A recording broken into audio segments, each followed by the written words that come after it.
എന്ന് വെച്ചാൽ നമുക്ക് ഭക്ഷണം, വായു, വെള്ളം എല്ലാം. വെള്ളം അല്ലെ. ആ അപ്പൊ മൊത്തത്തിൽ പറഞ്ഞാൽ എന്താണ് ഒരു നേച്ചറിൽ അല്ലെങ്കിൽ നമ്മുടെ ഒരു പ്രകൃതിയിൽ ഒരു ബാലൻസ് കൊണ്ടുവരാൻ എന്ത് ഹെൽപ്പ് ചെയ്യുന്നുണ്ട്? ഒരു ഈച്ച് അതർ ബയോഡൈവേഴ്സിറ്റി ഹെൽപ്പ് ചെയ്യുന്നുണ്ടല്ലേ. അപ്പോൾ so when this natural balance is lost അല്ലെ, ഇപ്പൊ ഈ ഒരു നാച്ചുറൽ ബാലൻസ് സ്റ്റോപ്പ് ചെയ്യുമ്പോഴായിരിക്കും എന്ത് ചെയ്യുന്നത്? പലതരത്തിലുള്ള പ്രശ്നങ്ങൾ ഈ പറയുന്ന നമ്മുടെ എൻവയോൺമെന്റിൽ ഉണ്ടാവുന്നത്. അപ്പൊ അല്ലെ, ഇപ്പം ഒരുപാട് മൃഗങ്ങളും അതേപോലെ തന്നെ സസ്യജാലങ്ങളും ഒക്കെ വംശനാശ ഭീഷണി നേരിടുന്നുണ്ട് അല്ലെ. ഇപ്പം പ്രകൃതിയിൽ ഇപ്പൊ ആന, പുലി, കടുവ പോലുള്ള പിന്നെ ജീവജാലങ്ങളൊക്കെ നമ്മുടെ മനുഷ്യന്റെ സമൂഹത്തിൽ ഇറങ്ങി വരുന്നു. എന്തുകൊണ്ടായിരിക്കും? എന്തൊക്കെ കാര്യങ്ങൾ കൊണ്ടായിരിക്കും? ഇതൊക്കെ ഈ ഒരു ബയോഡൈവേഴ്സിറ്റിയും അതുപോലെ തന്നെ എൻവയോൺമെന്റൽ വനമൊക്കെ റീസൺസും ഒക്കെ നശിപ്പിക്കുമ്പോ അവര് കാരണമാണ് അല്ലെ. കാടിറങ്ങുന്നു അല്ലെ. അപ്പോൾ അങ്ങനെ കാടിറങ്ങുന്നുണ്ട്. അവിടെ അവരുടെ ഈ മൃഗങ്ങളുടെ ഒരു പോപ്പുലേഷനും ക്രമാതീതമായിട്ട് കൂടുന്നുണ്ട്. അപ്പോൾ അതിനനുസരിച്ച് അവരെയും അക്കോമഡേറ്റ് ചെയ്യാനുള്ള ഒരു സ്പേസ് ഇല്ലാതെ വരുന്നു. ഇങ്ങനെയുള്ള കാര്യങ്ങളെല്ലാം എന്താണ്, പിന്നെ ഇപ്പൊ ഇങ്ങനെ ഒരു ബാലൻസ് നമ്മൾ നിലനിർത്തിക്കൊണ്ട് പോയില്ലെങ്കിൽ പലതരത്തിലുള്ള പ്രശ്നങ്ങൾ നമ്മൾ എന്ത് ചെയ്യേണ്ടി വരും? ഫേസ് ചെയ്യേണ്ടതായിട്ട് വരും. ഓക്കെ. ഇനി വേറെ യൂസ് എന്താണെന്ന് പറഞ്ഞാൽ, അപ്പൊ നമ്മൾ പറഞ്ഞൊരു ബാലൻസ് കീപ്പ് ചെയ്യാൻ വേണ്ടിയിട്ട് ഹെൽപ്പ് ചെയ്യുന്നുണ്ട്, നാച്ചുറൽ ബാലൻസ്. പിന്നെ അതൊരു നാച്ചുറൽ ഫുഡ് ചെയിൻ അല്ലേ, നമ്മുടെ ഭക്ഷ്യ ശൃംഖലയൊക്കെ ഒരേപോലെ നിർത്തണമെന്നുണ്ടെങ്കിൽ ഈ ബയോഡൈവേഴ്സിറ്റി നമ്മൾ ഇതുപോലെ നമ്മൾ കാത്തു സൂക്ഷിച്ചാലേ പറ്റുള്ളൂ. പിന്നെ വേറെന്താണ്? Biodiversity help us to get large variety of foodstuffs അല്ലെ. നമുക്ക് ആവശ്യമായിട്ടുള്ള ഫ്രൂട്ട്സ് ആയാലും മഷ്റൂംസ്, ഹണി അല്ലെ, അതുപോലുള്ള സ്പൈസസ് ഒക്കെ നമുക്ക് കിട്ടുന്നത് എവിടെ നിന്നാണെന്ന് ചോദിച്ചാൽ ഈ ബയോഡൈവേഴ്സിറ്റി നിന്നാണ്. നമുക്ക് വേണ്ട മെഡിസിൻസ് ഒക്കെയും ബയോഡൈവേഴ്സിറ്റി മെഡിസിൻസ്, അതെ, അതാണ് പറയാൻ വരുവാണ് അല്ലെ. അതായത് നമുക്ക് തെറാപ്യൂട്ടിക് ആയിട്ട് നമുക്ക് വേണ്ടുന്ന കുറെ മെഡിസിൻസ് ഉണ്ട് അല്ലെ. മോർഫിൻ, ക്വിനൈൻ അല്ലെ, അതേപോലുള്ള ആന്റി ക്യാൻസർ ഡ്രഗുകളൊക്കെ ഉണ്ട്, ടാക്സോൾ. അപ്പോൾ ഈ പറയുന്ന മെഡിസിനൽ അല്ലെങ്കിൽ തെറാപ്യൂട്ടിക് സബ്സ്റ്റൻസസ് നമുക്ക് നമ്മുടെ ഈ പ്രകൃതി ഡൈവേഴ്സിറ്റി നിന്നാണ് നമുക്ക് കിട്ടുന്നത്. പിന്നെ ഇൻഡസ്ട്രിക്ക് ആവശ്യമായിട്ടുള്ള മെറ്റീരിയൽസ് ഉണ്ട് അല്ലെ. ഇൻഡസ്ട്രിക്ക് ആവശ്യമായിട്ടുള്ള റോ മെറ്റീരിയൽസ് ഉണ്ടല്ലോ, ഈ റെസിൻസ് അല്ലെങ്കിൽ ഗമ്മ് അല്ലെ, അതേപോലെ തന്നെ ഫൈബേഴ്സ്, പലതരത്തിലുള്ള ചായങ്ങൾ അല്ലെ. ഇതെല്ലാം എന്താണ്, നമുക്ക് എന്ത് ചെയ്യുന്നുണ്ട്? ഈ പറയുന്ന ബയോഡൈവേഴ്സിറ്റി നശിച്ചു പോയാൽ ഇതൊന്നും നമുക്ക് എന്ത് കിട്ടാതാവും. ഓക്കെ. അപ്പൊ ഇനി അടുത്തതെന്ന് പറഞ്ഞാൽ ഒരു എസ്തെറ്റിക് ആൻഡ് ഒരു കൾച്ചറൽ വ്യൂ പോയിന്റിൽ നമ്മൾ പറഞ്ഞാൽ അല്ലെ, നമ്മൾ ടൂറിസം പ്രൊമോട്ട് ചെയ്യുന്നില്ലേ. ബയോഡൈവേഴ്സിറ്റി ഉണ്ടെങ്കിലാണ് നമ്മൾ ഈ കാട്ടിലോട്ടും അല്ലെ, നമ്മൾ ഫോറസ്റ്റിലോട്ട് ട്രക്കിങ്ങിന് പോണതും ഒക്കെ എന്തിനു വേണ്ടിയിട്ടാണ്? നമ്മൾ ആ ഒരു പ്രകൃതി ഭംഗി ആസ്വദിക്കാൻ വേണ്ടി പോവുകയല്ലേ ചെയ്യുക അല്ലെ. ബേർഡ് വാച്ചിങ്ങിന് വേണ്ടിയിട്ട് അല്ലെ, പക്ഷി നിരീക്ഷണത്തിന് വേണ്ടിയിട്ട്, അല്ലെങ്കിൽ നമ്മൾ വൈൽഡ് ലൈഫ് സഫാരിക്ക് വേണ്ടിയിട്ട് നമ്മൾ പോവും. പിന്നെ അതേപോലെ തന്നെ നമ്മൾ ചെടികളെയൊക്കെ നമ്മൾ സംരക്ഷിക്കും. അപ്പൊ ഇതെല്ലാം നമ്മൾ ചെയ്യുന്നത് അപ്പം ഇങ്ങനെയുള്ള ഒരു ക്രിയേറ്റീവ് അല്ലെങ്കിൽ ഒരു എസ്തെറ്റിക് ആയിട്ടുള്ള ഒരു പ്രാധാന്യം കൂടെ എന്തിനുണ്ട്? ബയോഡൈവേഴ്സിറ്റിക്കുണ്ട്. മനസ്സിലായോ അത്? അപ്പൊ അതായത് ഒരു കണക്ഷൻ വിത്ത് നേച്ചർ അല്ലേ. നേച്ചറിനോട് നമ്മൾ ഒത്തുപോകുമ്പോൾ നമ്മൾ കുറച്ചുകൂടി ഒരു കാട് പോലുള്ള ഒരു സ്ഥലത്തൊക്കെ പോകുമ്പോൾ നമ്മൾ ഭയങ്കരമായിട്ടൊരു ഒന്ന് റിഫ്രഷ്ഡ് ആവില്ലേ. അതിനല്ലേ നമ്മൾ അങ്ങനെ അങ്ങോട്ട് പോകുന്നത് അല്ലേ. മനസ്സിലായോ? അതെ. അതാണ് ഒരു ബയോഡൈവേഴ്സിറ്റിയുടെ ഇമ്പോർട്ടൻസ് എന്ന് പറയുന്നത്. ഇനി യൂസസ് എന്തൊക്കെയാണ്? ബയോഡൈവേഴ്സിറ്റിയുടെ യൂസസ് ബയോഡൈവേഴ്സിറ്റി കൊണ്ട് മനുഷ്യനുണ്ടാകുന്ന ബെനിഫിറ്റ്സ് എന്തൊക്കെയാണ്? ഭക്ഷണം കിട്ടുന്നു. ഭക്ഷണം, അതേപോലെ ആ, തന്നെ നമുക്ക് ബേസിക് ആയിട്ട് ഭക്ഷണത്തെക്കാൾ ഉപരി നമുക്ക് വേണ്ടത് എന്താണ്? വായു അല്ലെ. സോ വായു, air. Biodiversity helps to keep the ecosystem in good shape by keeping the oxygen level intact അല്ലെ. ഓക്സിജന്റെ ലെവൽ ഒരേപോലെ നിലനിർത്തിക്കൊണ്ട് പോകാൻ ഹെൽപ്പ് ചെയ്യുന്നത് നമ്മുടെ ഈ ബയോഡൈവേഴ്സിറ്റി ആണ് അല്ലെ. ഈ പറയുന്ന ഓക്സിജന്റെ അളവ് നമുക്കിപ്പോൾ എപ്പോഴെങ്കിലും നമുക്ക് ഈ ഓക്സിജൻ എന്തെങ്കിലും കുറവ് നമുക്ക് അനുഭവപ്പെട്ടിട്ടുണ്ടോ? ഈ പറയുന്ന മനുഷ്യൻ വരുത്തി വെക്കുന്ന ഏതെങ്കിലും പൊല്യൂഷൻസ് വരുമ്പോൾ എന്തെങ്കിലും ബുദ്ധിമുട്ട് വരുന്നതല്ലാതെ നമ്മൾ വി ആർ ബ്രീത്തിങ് അല്ലെ. അതിന് നമ്മൾ താങ്ക്ഫുൾ ആണ്. നമുക്ക് പിന്നെ ഭംഗിയായിട്ട് നമുക്ക് ബ്രീത്ത് ചെയ്യാൻ പറ്റുന്നുണ്ട് അല്ലെ. അപ്പോൾ ഈ ഒരു ബെനിഫിറ്റ്സ് ഒക്കെ എന്താണ്? നമുക്ക് ഈ എക്കോസിസ്റ്റം അല്ലെങ്കിൽ നമ്മുടെ ബയോഡൈവേഴ്സിറ്റി എന്നൊക്കെ നമുക്ക് കിട്ടുന്ന കുറെ സർവീസുകളാണ് അല്ലെ. അതേപോലെ തന്നെ പിന്നെ വേറെ എന്താണ്? ഈ ഒരു അറ്റ്മോസ്ഫിയറിലെ ഓക്സിജന്റെ ലെവൽ ഇൻടാക്ട് ചെയ്യുക. അതേപോലെ തന്നെ ക്ലൈമറ്റ് കൺട്രോൾ അല്ലെ. ഈ കാലാവസ്ഥാ വ്യതിയാനം ഒന്നും വരുത്താതെ ഇതിനെ ഒരേപോലെ കൊണ്ടുപോകുന്നതിൽ ഈ മരങ്ങൾക്കും ഈ പറയുന്ന കാടുകൾക്കും ഉള്ള പങ്ക് വലുതാണ്. പിന്നെ പിന്നെ പരാഗണം നടത്താൻ അല്ലെ, പോളിനേഷൻ ഓഫ് പ്ലാന്റ്സ്, പരാഗണം നടത്താനും അതേപോലെ തന്നെ മണ്ണൊലിപ്പും പിന്നെ മണ്ണിടിച്ചിലും ഒന്നും വരാതെ, ഈ മണ്ണൊലിപ്പൊന്നും വരാതെ സോയിലിനെയൊക്കെ പ്രൊട്ടക്ട് ചെയ്ത് നിർത്താൻ വാട്ടറിനെ പ്യൂരിഫൈ ചെയ്യാൻ, അങ്ങനെ പല തരത്തിലുള്ള യൂസുകൾ എന്തിനുണ്ട്, ബയോഡൈവേഴ്സിറ്റിക്കുണ്ട്. ഓക്കെ, അപ്പൊ അത് മനസ്സിലായോ? അപ്പൊ ഈ ഒരു ബേസിക് ആയിട്ടുള്ള കോൺസെപ്റ്റുകൾ മനസ്സിലായോ? നേച്ചർ നമ്മൾ പഠിച്ചു, ഇക്കോളജി പഠിച്ചു, എക്കോ സിസ്റ്റം പഠിച്ചു, പിന്നെ ബയോഡൈവേഴ്സിറ്റി പഠിച്ചു, അതിന്റെ ടൈപ്സ് പഠിച്ചു, അതിന്റെ യൂസസും ഇമ്പോർട്ടൻസും പഠിച്ചു. ക്ലിയർ ആയോ? സംശയം ഉണ്ടോ? ക്ലിയർ ആയി മാം.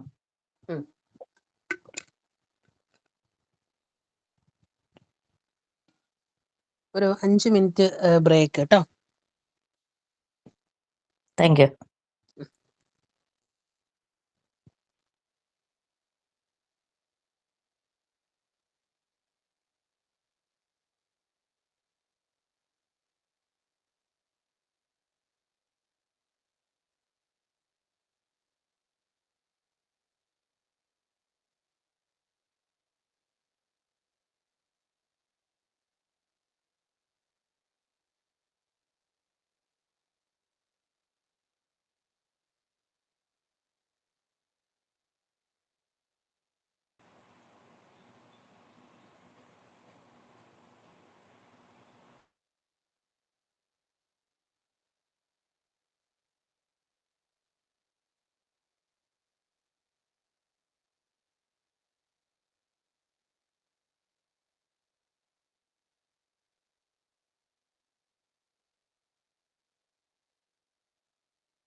ഓക്കെ, എല്ലാവരും ഉണ്ടോ?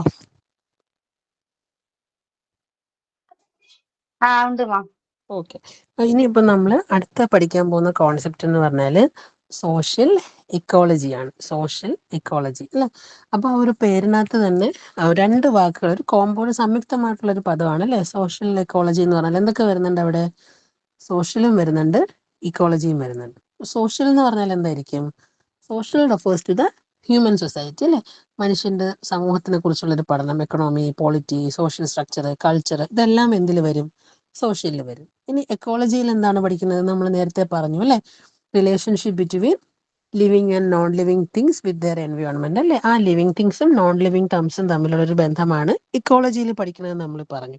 അപ്പോൾ സോഷ്യൽ ഇക്കോളജി എന്ന് പറഞ്ഞാൽ എന്താണ്? It is the study of interaction between human beings and the environment in which he leaves അല്ലെ.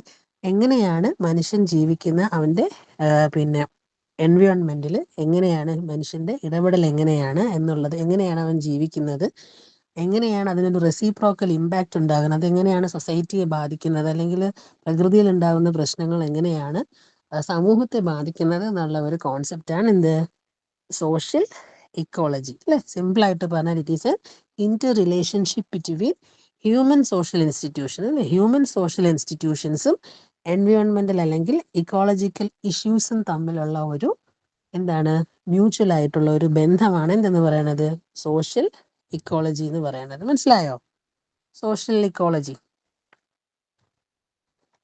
ഇതൊരു കമ്പാരിറ്റീവ്ലി ഒരു പുതിയ ടേം ആണ് സോഷ്യൽ എക്കോളജി എന്ന് പറഞ്ഞാൽ. ഓക്കെ, അപ്പോൾ 1950കളിൽ 1950s അമേരിക്കൻ ഒരു പിന്നെ സോഷ്യലിസ്റ്റും പൊളിറ്റിക്കൽ ഫിലോസഫറും ഒക്കെ ആയിട്ടുള്ള മുറെ ബുക്ചിൻ, അതായത് MURRAY മുറെ ബുക്ചിൻ, BOOKCHIN മുറെ ബുക്ചിൻ എന്ന് പറയുന്ന ഒരു പൊളിറ്റിക്കൽ ഫിലോസഫറാണ് ഈ ഒരു ടേം ഇൻട്രൊഡ്യൂസ് ചെയ്തിട്ടുള്ളത്. ഓക്കെ, സോഷ്യൽ ഇക്കോളജി എന്ന് പറയുന്ന ടേം കൊണ്ടുവന്നത് ആരാണെന്ന് ചോദിച്ചാൽ മുറെ ബുക്ചിൻ ആണ് ഇൻ 1950s.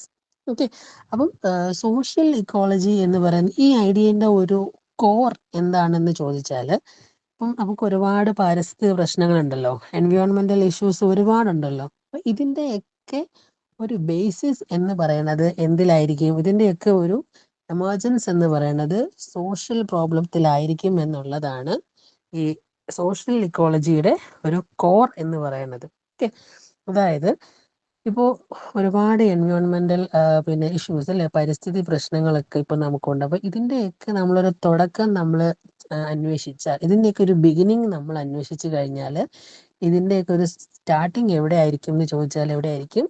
ഒരു പിന്നെ ഹ്യൂമൻ ഇഷ്യൂസിൽ നിന്നായിരിക്കും, അല്ലെങ്കിൽ സോഷ്യൽ പ്രോബ്ലത്തിൽ നിന്നായിരിക്കും ഈ പറയുന്ന പാരിസ്ഥിതിക പ്രശ്നങ്ങളുടെയൊക്കെ തുടക്കം അല്ലെ. ഒരു എക്സാമ്പിൾ പറഞ്ഞാൽ ഇപ്പൊ ഈ പൊല്യൂഷൻ ഉണ്ടാകുന്നത്, ഈ പൊല്യൂഷൻ എങ്ങനെയാണ് ഉണ്ടാകുന്നത്?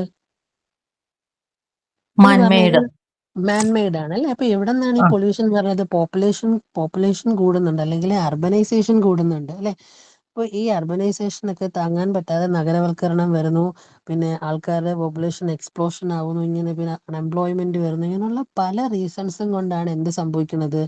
ഈ പറയുന്ന പാരിസ്ഥിതിക പ്രശ്നങ്ങൾ ഉണ്ടാകുന്നത്. അപ്പം സോഷ്യൽ ഇക്കോളജിന്റെ മെയിൻ ഐഡിയ എന്ന് പറയുന്നത് എന്താണ്? Social ecological problems originate from social problems അതല്ലേ. സോഷ്യൽ പ്രോബ്ലത്തിൽ നിന്നാണ് എന്ത് ഉറവിടുന്നത്? ഇക്കോളജിക്കൽ പ്രോബ്ലംസ് ഒറിജിൻ ചെയ്യുന്നത് സോഷ്യൽ പ്രോബ്ലത്തിൽ നിന്നാണ്. ഓക്കെ, അപ്പോൾ അവർ പറയുന്ന ഒരു ആർഗ്യുമെന്റ് എന്ന് പറയുന്നത് എന്താണ്? അതായത് ആദ്യം മനുഷ്യൻ എന്ത് ചെയ്യുന്നു? മനുഷ്യൻ എന്ത് ചെയ്യുന്നു? ആദ്യം അവൻ മനുഷ്യനെ കീഴടക്കും. ഓക്കെ, അതിനുശേഷം എന്ത് ചെയ്യും? He starts to dominate nature അല്ലെ. മനുഷ്യൻ ആദ്യം മനുഷ്യനെ കീഴടക്കി കഴിയുമ്പോൾ അവൻ എന്ത് ചെയ്യും? He will start dominating nature. Okay, അപ്പൊ അതാണ് ഇതിന്റെ ഒരു ഐഡിയോളജി എന്ന് പറഞ്ഞാൽ. അപ്പോൾ നമുക്ക് എന്ത് ചെയ്യാൻ പറ്റില്ല? വി കനോട്ട് സോൾവ്, അല്ലെങ്കിൽ we cannot understand this ecological problems without understanding social issues അല്ലെ. ഇപ്പൊ നിലവിലുള്ള മനുഷ്യന്റെ സാമൂഹിക പ്രശ്നങ്ങൾ എന്തൊക്കെയാണ്, അതിനെ എങ്ങനെ സോൾവ് ചെയ്യാം, അല്ലെങ്കിൽ അതിനെ കുറിച്ച് നമ്മൾ ഡീപ്പായിട്ട് മനസ്സിലാക്കാതെ എന്ത് ചെയ്യാൻ പറ്റില്ല? നമുക്ക് ഇക്കോളജിക്കൽ ഇഷ്യൂസ് നമുക്ക് സോൾവ് ചെയ്യാൻ പറ്റില്ല എന്നാണ് മുറെ ബുക്ചിനെ പോലെയുള്ള ഈ സോഷ്യൽ ഇക്കോളജിസ്റ്റുകൾ പറയുന്നത്. ക്ലിയർ ആയോ ഒരു കോൺസെപ്റ്റ്?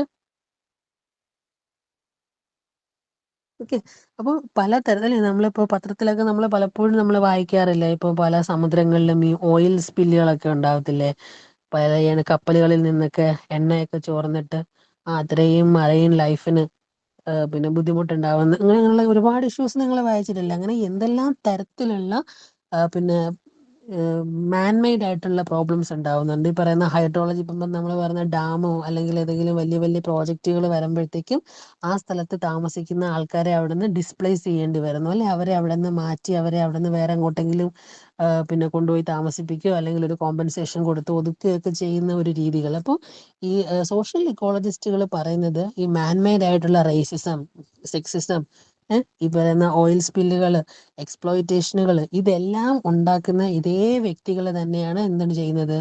ഈ പറയുന്ന നമ്മുടെ സാധാരണ ഒരു ഫോറസ്റ്റിന്റെ ഒരു ഡിസ്ട്രക്ഷനെ പോലും പിന്നെ ചെയ്യുന്നത് ആരാണ്? ഈ പറയുന്ന ഹ്യൂമൻ ബീയിങ്സ് തന്നെയാണ്. അപ്പോൾ എന്ത് ചെയ്യണമെന്ന് പറഞ്ഞാൽ, in order to understand this ecological problems we have to first deeply study the social problems. അപ്പൊ ഈ സോഷ്യൽ പ്രോബ്ലംസ് പഠിക്കാതെ നമുക്ക് ഇക്കോളജിക്കൽ പ്രോബ്ലംസ് സോൾവ് ചെയ്യാൻ പറ്റില്ല എന്നാണ് ആര് പറയുന്നത്? സോഷ്യൽ ഇക്കോളജിസ്റ്റുകൾ പറയുന്നത്. അപ്പോൾ അതിനൊരു ബദലായിട്ട് അവർ പറയുന്നുണ്ട്. അപ്പോൾ ഇങ്ങനെ ഒരു ഡോമിനേഷൻ, നേരത്തെ പറഞ്ഞില്ലേ, മനുഷ്യൻ ആദ്യം ഹി ഡോമിനേറ്റ്സ് ഹ്യൂമൻ, അതിനുശേഷം എന്ത് ചെയ്യുന്നു? മാൻ വിൽ സ്റ്റാർട്ട് ഡോമിനേറ്റിംഗ് നേച്ചർ. അപ്പോൾ നമുക്കൊരു പ്രകൃതിയെ നമ്മൾ കൺസേർവ് ചെയ്യണം, അല്ലെങ്കിൽ അതൊരു ഓൾട്ടർനേറ്റീവ് എന്താണെന്ന് പറഞ്ഞാൽ ഇക്കോളജിക്കൽ പ്രിൻസിപ്പിളിൽ അധിഷ്ഠിതമായിട്ടുള്ള, അല്ലെ, മനുഷ്യൻ പ്രകൃതിയെ ബഹുമാനിക്കുന്ന അതേ ഒരു മ്യൂച്വൽ റെസ്പെക്റ്റ് കൊടുക്കുന്ന ഒരു സൊസൈറ്റി ക്രിയേറ്റ് ചെയ്താൽ മാത്രമേ എന്ത് ചെയ്യാൻ പറ്റുള്ളൂ? നമുക്കൊരു സുസ്ഥിരമായിട്ടുള്ള അല്ലെങ്കിൽ ഒരു ക്ലീൻ ആൻഡ് ഹെൽത്തി എൻവയോൺമെന്റ് ഇനി മനുഷ്യന് പോസിബിൾ ആവുകയെന്നാണ് ആര് പറയുന്നത്? മുറേ ബൊക്ചിൻ പറയുന്നത്. If we can change human society, ഇപ്പം നമുക്ക് നിലവിലുള്ള ഹ്യൂമൻ സൊസൈറ്റിയെ നമുക്ക് ചേഞ്ച് ചെയ്യാൻ പറ്റിയാൽ our relationship with the rest of the nature will be transformed and we can protect nature, അല്ലെ? അപ്പോൾ ഒരു മ്യൂച്വൽ റെസ്പെക്റ്റിൽ അധിഷ്ഠിതമായിട്ടുള്ള ഒരു സൊസൈറ്റി അല്ലെങ്കിൽ നമ്മൾ ഉണ്ടാക്കുകയാണെന്നുണ്ടെങ്കിൽ നമുക്ക് എന്ത് ചെയ്യാൻ പറ്റും? നമുക്ക് നേച്ചറിനെ നമുക്ക് പ്രൊട്ടക്ട് ചെയ്യാൻ പറ്റും. So human society causes more ecological damage than nature does. ഞാൻ ആദ്യം നിങ്ങളുടെ അടുത്തൊരു ചോദ്യം ചോദിച്ചില്ലേ, മാൻമെയ്ഡ് ഡിസാസ്റ്റേഴ്സ് ആണോ അതോ ഹ്യൂമൻസ് ആണോ, ഹ്യൂമൻ മെയ്ഡ് ഡിസാസ്റ്റേഴ്സ് ആണോ ഏറ്റവും കൂടുതൽ മനുഷ്യന് പ്രശ്നങ്ങൾ ഉണ്ടാക്കുന്നത്, മനുഷ്യനും പ്രകൃതിക്കും ഒക്കെ ദോഷങ്ങൾ ഉണ്ടാക്കുന്നതെന്ന് ഞാൻ ചോദിച്ചില്ലേ? അപ്പോൾ മുറേ ബുക്ചിന്റെ അഭിപ്രായത്തിൽ ഹ്യൂമൻ സൊസൈറ്റിയാണ് എന്ത് ചെയ്യുന്നത്? ഏറ്റവും കൂടുതൽ ഇക്കോളജിക്കൽ ഡാമേജ് ഉണ്ടാക്കുന്നത് ദാൻ മാൻമെയ്ഡ് ഡിസാസ്റ്റേഴ്സ്. ഓക്കെ, അപ്പൊ അത് മനസ്സിലായോ? സോഷ്യൽ ഇക്കോളജി മനസ്സിലായോ? മനസ്സിലായി. ഓക്കെ.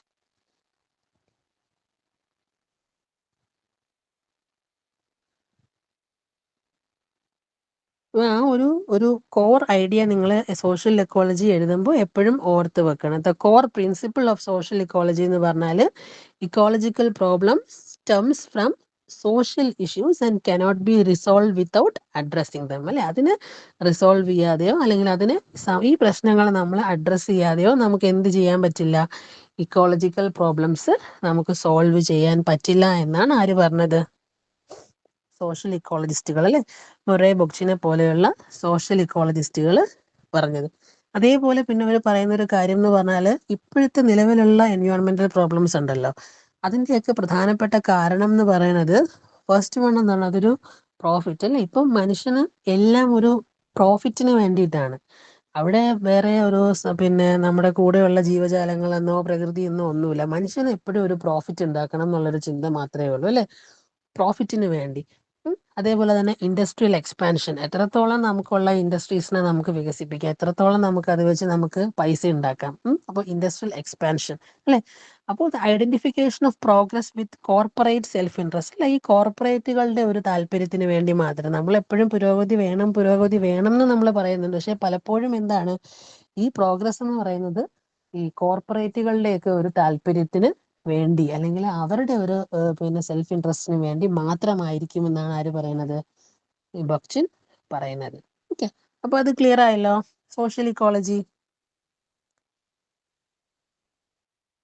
എല്ലാരും ഒന്ന് ഉഷാറാവും. നേരത്തെ ഒരു ആവശ്യം ആർക്കും ഇല്ലല്ലോ. ഓക്കെ, ഇനി നമ്മൾ അടുത്ത് പഠിക്കാൻ പോകുന്നത് എൻവയോൺമെന്റലിസം എന്ന് പറയുന്ന ഒരു കോൺസെപ്റ്റ് ആണ്. എൻവയോൺമെന്റലിസം അതായത് പരിസ്ഥിതിവാദം, അല്ലെ? അപ്പം എൻവയോൺമെന്റലിസം എന്ന് പറഞ്ഞാൽ എന്താ? പരിസ്ഥിതിവാദം എന്ന് പറഞ്ഞാൽ എന്തായിരിക്കും? ഒന്ന് പറഞ്ഞു നോക്കേ. ഇമ്പോർട്ടന്റ് കൊടുത്ത് പരിസ്ഥിതി സംരക്ഷിക്കുക. അതെ, അല്ലെ? അതായത് എൻവയോൺമെന്റലിസം എന്ന് പറഞ്ഞാൽ എന്താണ്? അതൊരു വേൾഡ് വൈഡ് ആയിട്ടുള്ള അല്ലെ, ലോകത്തെമ്പാടുമുള്ള ആൾക്കാർ ഒരേപോലെ പങ്കെടുക്കുന്ന ഒരു സോഷ്യൽ ആൻഡ് പൊളിറ്റിക്കൽ മൂവ്മെന്റ് ആണ് അല്ലെ. ഒരു രാഷ്ട്രീയവും സാമൂഹികവുമായിട്ടുള്ളൊരു മൂവ്മെന്റ് ആണ്. അതിന്റെ ഉദ്ദേശം എന്താണ്? Towards the preservation and sustainable management and restoration of natural environment. നമ്മുടെ പ്രകൃതിയുടെ സുസ്ഥിരമായിട്ടുള്ള ഒരു നിലനിൽപ്പിനും അതിന്റെ ഒരു പുനരുദ്ധാരണത്തിനും അതിന്റെ ഒരു പ്രൊട്ടക്ഷനും വേണ്ടിയിട്ട് ലോകമെമ്പാടുമുള്ള ആൾക്കാർ അവര് ഒരുമിച്ച് പ്രവർത്തിക്കുന്നതിനെയാണ് എന്തെന്ന് പറയുന്നത്? എൻവയോൺമെന്റലിസം എന്ന് പറയുന്നത് അല്ലെ. അതായത് ഒരു അഡ്വക്കസിയാണ്. എന്തിനു വേണ്ടിയിട്ടാണ്?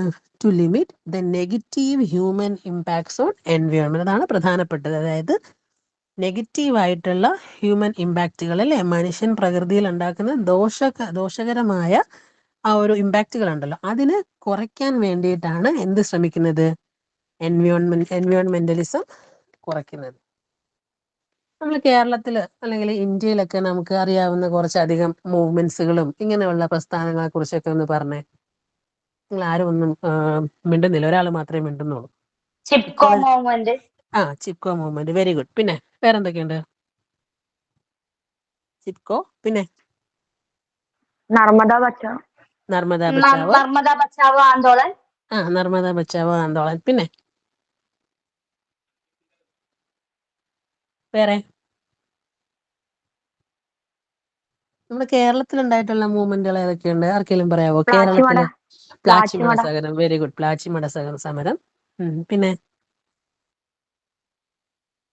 വേറെ നമ്മുടെ ഒരു ഫോറസ്റ്റ് സംരക്ഷണം, സൈലന്റ് വാലി മൂവ്മെന്റ്. അതെ, സൈലന്റ് വാലി അല്ലെ, സൈലന്റ് വാലിയെ സംരക്ഷിക്കാൻ വേണ്ടിയിട്ടുള്ള മൂവ്മെന്റുകൾ അല്ലെ. അങ്ങനെ പല തരത്തിലുള്ള ഇതേപോലുള്ള എൻവയോൺമെന്റൽ മൂവ്മെന്റ്സുകൾ ഉണ്ടായിരുന്നു. അപ്പൊ ഇതെല്ലാം എന്താണ്? ഈ എൻവയോൺമെന്റലിസം എന്ന് പറയുന്ന ഒരു കോൺസെപ്റ്റിനകത്ത് വരുന്നതാണ് അല്ലെ. അപ്പോൾ അതിന്റെ ഒരു മെയിൻ ഉദ്ദേശം എന്ന് പറഞ്ഞാൽ എന്താണ്? It's a political and ethical movement which seeks to improve and protect the quality of nature അല്ലെ. പ്രകൃതിയുടെ ഒരു ക്വാളിറ്റി, നമ്മുടെ നേച്ചറിന്റെ ഒരു ക്വാളിറ്റിയെ ഇംപ്രൂവ് ചെയ്യാനും അതിനെ പ്രൊട്ടക്ട് ചെയ്യാനുമുള്ള ഒരു മൂവ്മെന്റ് ആണ് എന്തെന്ന് പറയണത്? എൻവയോൺമെന്റലിസം എന്ന് പറയണത് അല്ലെ. അപ്പൊ എങ്ങനെയാണ് ഇത് ചെയ്യുന്നത് എന്ന് ചോദിച്ചാൽ, it is done through making changes in the human behaviour അല്ലെ. ഹ്യൂമൻ ബിഹേവിയറിൽ ചേഞ്ചസ് വരുത്തുക. എങ്ങനെ? ഈ പ്രകൃതിക്ക് വേണ്ടി വിനാശകരമായിട്ടുള്ള കാര്യങ്ങൾ ചെയ്യില്ലേ, ഈ ഹാംഫുൾ ആയിട്ടുള്ള കാര്യങ്ങൾ ചെയ്യുന്നതിൽ നിന്ന് മനുഷ്യനെ പിന്തിരിപ്പിക്കുക. അതാണ് എൻവയോൺമെന്റലിസത്തിലൂടെ ശ്രമിക്കുന്നത്. So they depend on the അല്ലെ. മനുഷ്യൻ നമ്മൾ നേരത്തെ ഇതുവരെ നമ്മൾ പറഞ്ഞില്ലേ, മനുഷ്യൻ എപ്പോഴും എന്ത് ചെയ്യാണ്? നമ്മളെപ്പോഴും നമ്മളെ ഒരു പ്രകൃതിയിൽ അല്ലെങ്കിൽ നമ്മുടെ ഒരു നേച്ചറിനെ ബേസ് ചെയ്താണ് നമ്മളെ നിലനിൽപ്പ് എന്ന് പറയുന്നത് അല്ലെ. അപ്പൊ ഈ നേച്ചർ ഇല്ല എന്നുണ്ടെങ്കിൽ മനുഷ്യനില്ല. സോ ഓൾ ലിവിങ് തിങ്സ് അല്ലെ, all living things we depend on our natural world ആണ്. അപ്പം ഈ ഒരു നാച്ചുറൽ വേൾഡിനെ അതേപോലെ നിലനിർത്തണമെങ്കിൽ എന്ത് ചെയ്യണം? We should improve and protect the quality of natural environment അല്ലെ. നമ്മുടെ ഈ നാച്ചുറൽ എൻവയോൺമെന്റിനെ നമ്മൾ എന്ത് ചെയ്യണം? അതിനെ പ്രൊട്ടക്ട് ചെയ്യണം ഫ്രം എന്താണ്? ഈ നെഗറ്റീവ് ഇമ്പാക്റ്റുകൾ വരാതെ, അല്ലെങ്കിൽ ഈ ഒരു ഇമ്പാക്റ്റുകളെ നമ്മൾ കുറച്ചുകൊണ്ട് നമ്മൾ എന്ത് ചെയ്യണം? ഈ ഒരു മൂവ്മെന്റുകൾ നമ്മൾ കുറച്ചുകൂടെ ത്വരിതപ്പെടുത്തണം. അങ്ങനെ നമുക്ക് എന്ത് ചെയ്യാം? അത് ഏതൊക്കെ രീതിയിലാവാം? It can be achieve through social അല്ലെ, സാമൂഹികമായിട്ടുള്ള, എക്കണോമിക് ആയിട്ടുള്ളത്, പൊളിറ്റിക്കൽ ആയിട്ടുള്ളത്, അതായത് പോളിസി മേക്കിങ്ങിലൂടെയും അതുപോലെ തന്നെ ഓരോ തീരുമാനങ്ങൾ എടുക്കുമ്പോഴും ഒക്കെ എല്ലാവർക്കും പ്രകൃതിക്ക് നാശകരമാകാത്ത രീതിയിൽ നമ്മൾ എന്ത് ചെയ്യണം? നമ്മൾ മുന്നോട്ട് പോകണം. എന്നാൽ മാത്രമേ നമുക്ക് എന്ത് ചെയ്യാൻ പറ്റുള്ളൂ? നമ്മളെ ഈ ഒരു പിന്നെ എൻവയോൺമെന്റിനെ പ്രിസർവ് ചെയ്ത് നമുക്ക് കൊണ്ടുപോകാൻ പറ്റുള്ളൂ. ഓക്കെ. അപ്പോൾ ഇറ്റ്സ് എ മൂവ്മെന്റ് അല്ലെ, it's a movement to reduce the impact of human activities on earth അല്ലെ. പ്രത്യേകിച്ച് നെഗറ്റീവ് ഇമ്പാക്ട്, ഹ്യൂമൻസിന്റെ ഒരു നെഗറ്റീവ് ഇമ്പാക്ട് എർത്തിൽ കുറയ്ക്കാൻ വേണ്ടിയിട്ടുള്ള ഒരു മൂവ്മെന്റ് ആണ് എൻവയോൺമെന്റലിസം എന്ന് പറയുന്നത്. അപ്പോൾ ഈ എൻവയോൺമെന്റലിസത്തിന് ആരൊക്കെ ചേർന്ന് ഇത് നടത്താം?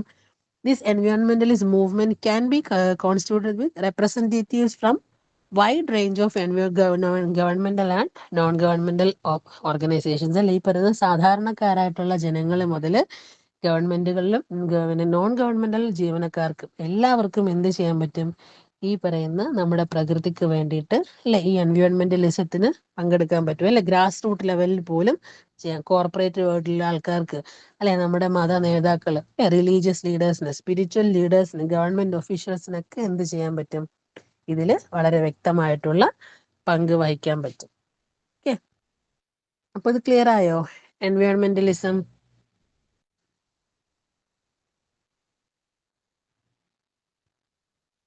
ക്ലിയർ ആയോ? ക്ലിയർ ആയി മാ, ക്ലിയർ ആയി. Oh, it's broad social movement focused on protecting ഉം. ഇനി നാച്ചുറൽ. അതായത് പ്രകൃതിയുടെ മുകളിലുള്ള നെഗറ്റീവ് ഇമ്പാക്റ്റുകൾ കുറയ്ക്കാൻ വേണ്ടിയിട്ട് ഒരു ലോകവ്യാപകമായിട്ട് എല്ലാവരും ചെയ്യുന്ന ഒരു കൂട്ടായിട്ടുള്ള ഒരു പ്രവർത്തനമാണ് നമ്മൾ എൻവയോൺമെന്റലിസം എന്ന് പറയുന്നത്. ഇനി അതുമായിട്ട് ചേർന്നുള്ള ഒരു അടുത്ത കോൺസെപ്റ്റ് ആണ് ഇനി നമ്മൾ പറയാൻ പോകുന്നത്. അതാണ് സിവിക് എൻവയോൺമെന്റലിസം. സിവിക് എന്ന് പറഞ്ഞാൽ എന്താണ്? സിവിക് എന്ന് പറഞ്ഞാൽ നമുക്കറിയാം, നമ്മുടെ പൗരന്മാർ സിറ്റിസൺസ് ചെയ്യണത് അല്ലെ സിവിക് എൻവയോൺമെന്റലിസം. അപ്പോൾ സിവിക് എൻവയോൺമെന്റലിസം എന്ന് പറഞ്ഞാൽ എന്താണ്? It's a type of social action where citizens come together to solve എൻവയോൺമെന്റൽ പ്രോബ്ലംസ് അല്ലേ. ഈ പ്രകൃതിയുമായിട്ട് ബന്ധപ്പെട്ട അല്ലെങ്കിൽ പാരിസ്ഥിതിക പ്രശ്നങ്ങളെ സോൾവ് ചെയ്യാൻ വേണ്ടിയിട്ട് ഓരോ സിറ്റിസൺസും ഒരുമിച്ച്, പൗരന്മാരെല്ലാവരും ഒരുമിച്ച് കൂട്ടായി പ്രവർത്തിക്കുന്നതിനെയാണ് എന്തെന്ന് പറയുന്നത്? സിവിക് എൻവയോൺമെന്റലിസം എന്ന് പറയുന്നത്. അപ്പോൾ അതിന്റെ ഗോൾ എന്താണ്? Its goal is to ensure a sustainable community for our future generation അല്ലേ.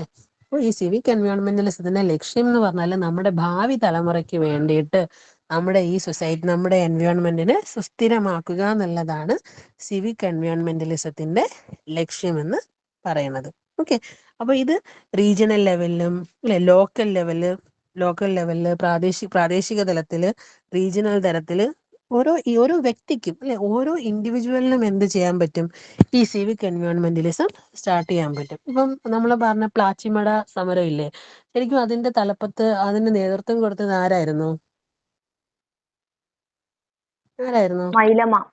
മൈലമ്മ എന്ന് പറയുന്ന ഒരു സാധാരണക്കാരിയായുള്ള ഒരു സ്ത്രീയായിരുന്നു അല്ലെ എന്ത് ചെയ്തത്? ഈ പറയുന്ന കോർപ്പറേറ്റ് കൊക്കക്കോള എന്ന് പറയുന്ന ഈ ഒരു കോർപ്പറേറ്റ് ഭീമന്മാർക്കെതിരെ ഫൈറ്റ് നടത്തിയത് അങ്ങനെ സാധാരണക്കാരായിട്ടുള്ള ആൾക്കാരായിരുന്നു അല്ലെ. അപ്പോൾ സിവിക് എൻവയോൺമെന്റലിസം എന്ന് പറഞ്ഞാൽ അപ്പോൾ വളരെ വളരെ പിന്നെ എന്താണ്, സാധാരണക്കാരായിട്ടുള്ള സിറ്റിസൺസിന് പോലും എന്ത് ചെയ്യാൻ പറ്റും? They can work together to solve എൻവയോൺമെന്റൽ പ്രോബ്ലംസ് അല്ലെ.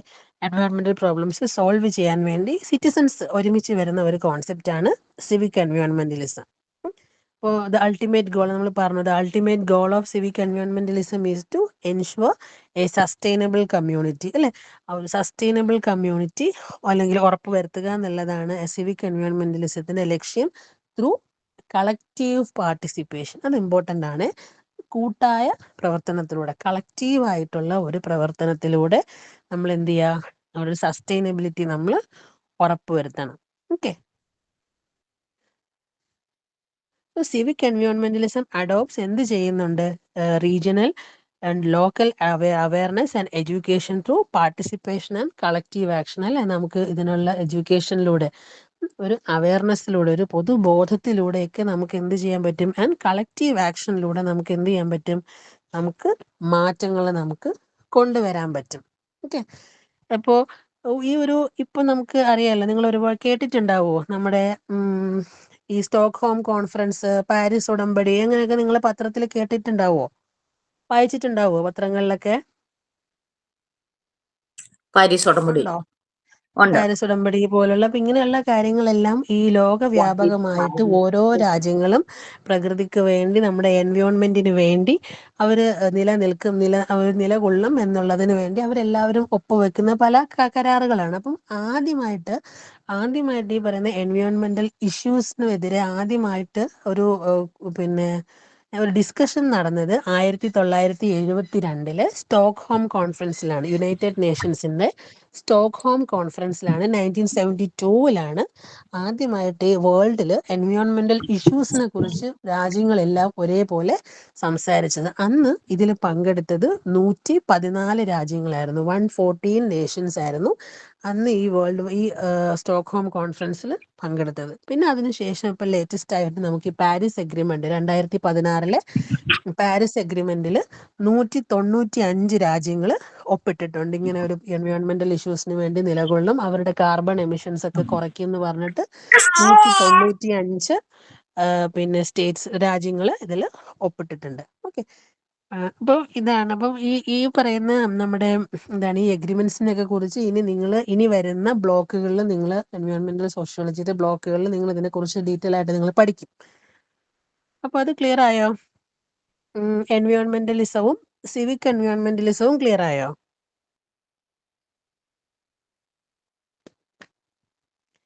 ക്ലിയർ ആയോ? ഓക്കെ ആണ് മാഡം. ക്ലിയർ ആയി മാം, ക്ലിയർ ആയി, ഉം. ക്ലിയർ ഇനി ആയി. അതിൻ്റെ ഒരു ലാസ്റ്റ് ഒരു കോൺസെപ്റ്റ് കൂടെ ഉള്ളൂ, അതായത് എൻവയോൺമെന്റൽ ജസ്റ്റിസ് എന്ന് പറഞ്ഞാൽ അല്ലേ, പാരിസ്ഥിതിക നീതി. അപ്പൊ ഈ പാരിസ്ഥിതിക നീതിയെ കുറിച്ച് ആദ്യം സംസാരിക്കുമ്പോൾ പറയുന്ന ഒരു ഇവന്റ് ആണ് നമ്മുടെ ഇന്ത്യയിൽ നടന്ന ഏറ്റവും വലിയ ഒരു കെമിക്കൽ ഡിസാസ്റ്റർ, അല്ലെങ്കിൽ ഒരു ഡിസാസ്റ്റർ എന്തായിരുന്നു? ഒരു ഭോപ്പാൽ ദുരന്തം. ഭോപ്പാൽ ഗ്യാസ് ദുരന്തം ഭോപ്പാൽ അല്ലേ? കാർബൈഡ് കമ്പനിയുടെ ആക്സിഡന്റ്. ഓക്കെ, അത് ഏത് വർഷമായിരുന്നു നടന്നത്? കെമിക്കൽ 1984 ഡിസംബർ 1984 ഡിസംബർ 2 അല്ലേ? അപ്പോൾ 1984 ഡിസംബർ 2 ഭോപ്പാൽ അല്ലെ? ഭോപ്പാൽ ഏത് സ്റ്റേറ്റിലാണ്? MP മധ്യപ്രദേശ്. മധ്യപ്രദേശ്. മറന്നുപോകല്ലേ, എക്സാമിന് ഇതൊക്കെ ചോദിക്കാം, ഏത് ഇയർ ആണെന്നും ഭോപ്പാൽ ഏത് സ്റ്റേറ്റിലാണെന്നും ഒക്കെ ചോദിക്കാം. ഓക്കെ, അപ്പം 1984 ഡിസംബർ 2 അർദ്ധരാത്രിയിലാണ് എന്ത് ചെയ്തത്? ഈ പറയുന്ന ഈ ഭോപ്പാലിലെ ആ പ്ലാന്റിന്റെ യൂണിയൻ പേരെന്താണ്? Carbide union company. കാർബൈഡ് അല്ലെ? യൂണിയൻ കാർബൈഡ് ഫാക്ടറിയിൽ നിന്നും ഇത് ലീക്ക് ആവുകയും അല്ലെ, എന്ത് ചെയ്തു? ആ രാത്രി ഉറങ്ങിക്കിടക്കുന്ന 3800-ലധികം ആൾക്കാർ എന്ത് ചെയ്തു? തൽക്ഷണം മരിച്ചു വീഴുകയും ചെയ്തു അല്ലെ? അതിൽ കൂടുതൽ മരണനിരക്ക് അതിലും കൂടുതലായിരിക്കും അല്ലെ? എത്രയോ ആൾക്കാർക്ക് അതിന്റെ വരും ജനറേഷൻസ് ഒക്കെ ഇപ്പോഴും അവരെന്ത് ചെയ്യുന്നുണ്ട്? ഈ ഒരു ഡിസാസ്റ്ററിന്റെ പിന്നെ അൾട്ടിമേറ്റ് ആയിട്ടുള്ള ഇത് ഫേസ് ചെയ്യുന്നുണ്ട് അല്ലെ? ജനറ്റിക് ആയിട്ടും പല രീതിയിലായിട്ടുള്ള ബുദ്ധിമുട്ടുകൾ, ക്യാൻസർ, അതേപോലെ തന്നെ പ്രമേഹമൊക്കെ ബാക്കിയുള്ള ജനങ്ങളെക്കാളും 5-6 ഇരട്ടി കൂടുതലാണെന്നാണ് ഇപ്പോഴും നിലവിലുള്ള സ്റ്റഡീസ് പറയണത്. അന്നിപ്പം ജനറേഷൻസ് മാറും തോറും എന്ത് ചെയ്യുന്നുണ്ട്? അവരുടെ ഈ ഡിസീസസിനൊന്നും ഒരു കുറവുമില്ല. അന്നത്തെ എന്ന് വെച്ചാൽ അവർക്ക് മുന്നേയുള്ള എത്രയോ തലമുറ മുന്നേയാണ് ഈ ഒരു പ്രശ്നം പിന്നെ അവര് സഫർ ചെയ്തത് അല്ലെ? പക്ഷെ അതിന്റെ ഒരു ഇഫക്റ്റ് അല്ലെങ്കിൽ കോൺസിക്വൻസ് എന്ന് പറയുന്നത് അനുഭവിക്കുന്നത് എന്താണ്? ഇപ്പോൾ ബാക്കിയുള്ള വരും തലമുറകളാണ് അത് ഫേസ് ചെയ്യുന്നത്. അപ്പൊ ഇവിടെയാണ് നമ്മൾ ഈ പറയുന്ന എൻവയോൺമെന്റൽ ജസ്റ്റിസിന്റെ പ്രസക്തി എന്ന് പറയുന്നത് അല്ലെ? അപ്പൊ നമ്മളിപ്പം നമുക്ക് എല്ലാവർക്കും ഒരേപോലുള്ള റൈറ്റ്സ് ആണ് നമ്മുടെ ഇന്ത്യയിലുള്ളത് അല്ലെ? അല്ലെങ്കിൽ നമ്മുടെ ലോകത്ത് നമുക്ക് എല്ലാവർക്കും വി ആർ ഓൾ ഈക്വൽ അല്ലെ? അതില് പിന്നെ ജാതി, മത, ലിംഗഭേദം ഒന്നുമില്ല. അപ്പോൾ ഓരോ വ്യക്തിക്കും എന്തുണ്ട്? ക്ലീൻ എൻവയോൺമെന്റും ക്ലീൻ അറ്റ്മോസ്ഫിയറും അല്ലെ, ക്ലീൻ എയറും നമുക്ക് ഒക്കെ ഉള്ള ഒരു അവകാശം ആർക്കുണ്ട്? ഓരോ ഹ്യൂമൻ ബീയിങ്സിനും ഉണ്ട്. പക്ഷെ പലപ്പോഴും എന്ത് ചെയ്യുന്നുണ്ട്? എൻവയോൺമെന്റൽ ജസ്റ്റിസ് എല്ലാവർക്കും ഒരേപോലെ അല്ല കിട്ടുന്നത് അല്ലെ? ഇപ്പൊ ഈ പറഞ്ഞ ഭോപ്പാൽ ഗ്യാസ് ട്രാജഡിയിൽ അതില് പിന്നെ ഈ പറഞ്ഞ ജീവൻ നഷ്ടപ്പെട്ട അല്ലെങ്കിൽ ഇത്രയധികം കോൺസിക്വൻസസ് ഫേസ് ചെയ്ത ആൾക്കാർ ആരായിരുന്നു? വളരെ സാധാരണക്കാരായ ഫാക്ടറി തൊഴിലാളികളായിരുന്നു അല്ലേ? അല്ലെ? അവര് മാത്രമല്ലേ ഇവര് മാത്രമല്ലേ ഇതിന്റെ അടുത്ത് താമസിക്കുള്ളൂ? ഫാക്ടറികളുടെ അടുത്തൊക്കെ താമസിക്കുന്നത് ആരായിരിക്കും? ഈ സാധാരണക്കാരായിട്ടുള്ള പാവപ്പെട്ട തൊഴിലാളികളായിരിക്കും അല്ലെ? ഇതിന്റെ മുതലാളിമാർ ഇവിടെ എങ്ങനെ താമസിക്കും ഇല്ലേ? അവർ താമസിക്കുന്നത് വളരെ സേഫ് ആയിട്ടുള്ള ക്ലീൻ ആയിട്ടുള്ള ഇതിൽ നിന്നൊക്കെ വളരെ ദൂരത്ത് മാറി അവർക്കൊക്കെ ഒരു സെപ്പറേറ്റ് സ്പേസ് ഉണ്ട്. അപ്പം നമ്മുടെ നാട്ടിൽ നീതി എന്ന് പറയുന്നത് എന്താണ്? 2 തരത്തിലാണ് അല്ലെ? അപ്പോൾ അങ്ങനെ പറ്റില്ല. അപ്പോൾ സോഷ്യൽ എൻവയോൺമെന്റൽ ജസ്റ്റിസ് എന്ന് പറഞ്ഞാൽ എന്താണ്?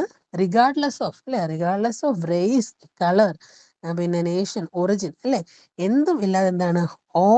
All people of the society have access to equitable treatment ആണ് അല്ലെ? എല്ലാവർക്കും ഒരേപോലെയുള്ള ട്രീറ്റ്മെന്റ് ലഭിക്കണം. അതോടൊപ്പം തന്നെ എന്താണ്? അവർക്ക് ഒരേ തരത്തിലുള്ള ഗവൺമെന്റ് ബെനിഫിറ്റ്സുകളും നമ്മുടെ ക്ലീൻ എൻവയോൺമെന്റും എല്ലാം എല്ലാവർക്കും ഒരേപോലെ തന്നെ ലഭിക്കണം. അതാണ് എൻവയോൺമെന്റൽ ജസ്റ്റിസ് എന്ന് പറയുന്ന ഒരു കോൺസെപ്റ്റ്. മനസ്സിലായോ? ദ ഫെയർ ട്രീറ്റ്മെന്റ് അല്ലെ? The fair treatment and meaningful involvement of all people regardless of race, colour, origin, income.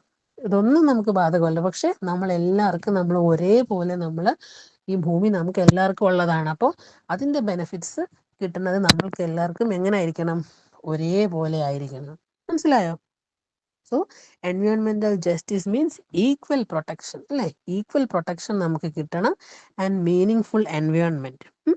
അതേപോലെ തന്നെ എൻവയോൺമെന്റുമായിട്ട് ബന്ധപ്പെട്ട ഇനി എന്തൊക്കെ ഡെവലപ്മെന്റ് വന്നാലും, എന്തൊക്കെ ലോസ് വന്നാലും, റെഗുലേഷൻസ് വന്നാലും, ബെനിഫിറ്റ്സ് വന്നാലും ഒക്കെ എന്ത് വേണം? ഈ എല്ലാം ബാക്കിയുള്ള ജനങ്ങളോടൊക്കെ ആലോചിച്ച് അവർക്കും കൂടെ ഇക്വിറ്റബിൾ ആയിട്ടുള്ള, അവർക്കും കൂടെ ഫെയർ ആയിട്ടുള്ള ഒരു ഡിസിഷൻ മാത്രമേ ആരെടുക്കാവൂ? നമ്മുടെ ഗവൺമെന്റുകൾ എടുക്കാൻ പറ്റുള്ളൂ അല്ലെ? മനസ്സിലായോ? എൻവയോൺമെന്റൽ ജസ്റ്റിസ് എന്ന് പറഞ്ഞൊരു കോൺസെപ്റ്റ് മനസ്സിലായോ? മനസ്സിലായോ? മനസ്സിലായി മനസ്സിലായി മനസ്സിലായി. So it is example based on the principle അല്ലേ? ഈ പ്രിൻസിപ്പിൾ എന്താണ്? All people have the right to be protected from എൻവയോൺമെന്റൽ പൊല്യൂഷൻ അല്ലേ? എല്ലാവർക്കും എൻവയോൺമെന്റൽ പൊല്യൂഷനിൽ നിന്നും പ്രൊട്ടക്ഷൻ കിട്ടാൻ അല്ലേ? അല്ലെങ്കിൽ equal access to clean air, ശുദ്ധജലം, ശുദ്ധവായു, ഇതെല്ലാം കിട്ടാനും ഒരു ക്ലീൻ ആൻഡ് ഹെൽത്തി എൻവയോൺമെന്റിനും ആർക്കൊക്കെ അറിയാറുണ്ട്? നമ്മൾ ഓരോരുത്തർക്കും. അവിടെ അപ്പർ ക്ലാസ് എന്നോ മിഡിൽ ക്ലാസ് എന്നോ ലോവർ ക്ലാസ് എന്നോ ഒന്നുമില്ല. പക്ഷെ എല്ലാവരും ഒരേപോലെ അർഹരാണ്. എല്ലാവരും ഒരു ഹ്യൂമൻ റൈറ്റ്സിൽ ബേസ് ചെയ്തിട്ടുള്ള ഒരു കോൺസെപ്റ്റ് ആണ് എന്തെന്ന് പറയുന്നത്? എൻവയോൺമെന്റൽ ജസ്റ്റിസ് എന്ന് പറയുന്നത്. ഓക്കെ, അപ്പോൾ ഒരു ഇക്വിറ്റി ആൻഡ് ഫെയർനെസ് അല്ലേ? എല്ലാത്തിലും ഒരേപോലുള്ളൊരു ട്രീറ്റ്മെന്റ്, എൻവയോൺമെന്റൽ ഒരു ഹ്യൂമൻ റൈറ്റ്സിലൊക്കെ അധിഷ്ഠിതമായിട്ടുള്ള ഒരു കോൺസെപ്റ്റ് ആണ് എൻവയോൺമെന്റൽ ജസ്റ്റിസ് എന്ന് പറയുന്നത്. ക്ലിയർ ആയില്ലേ?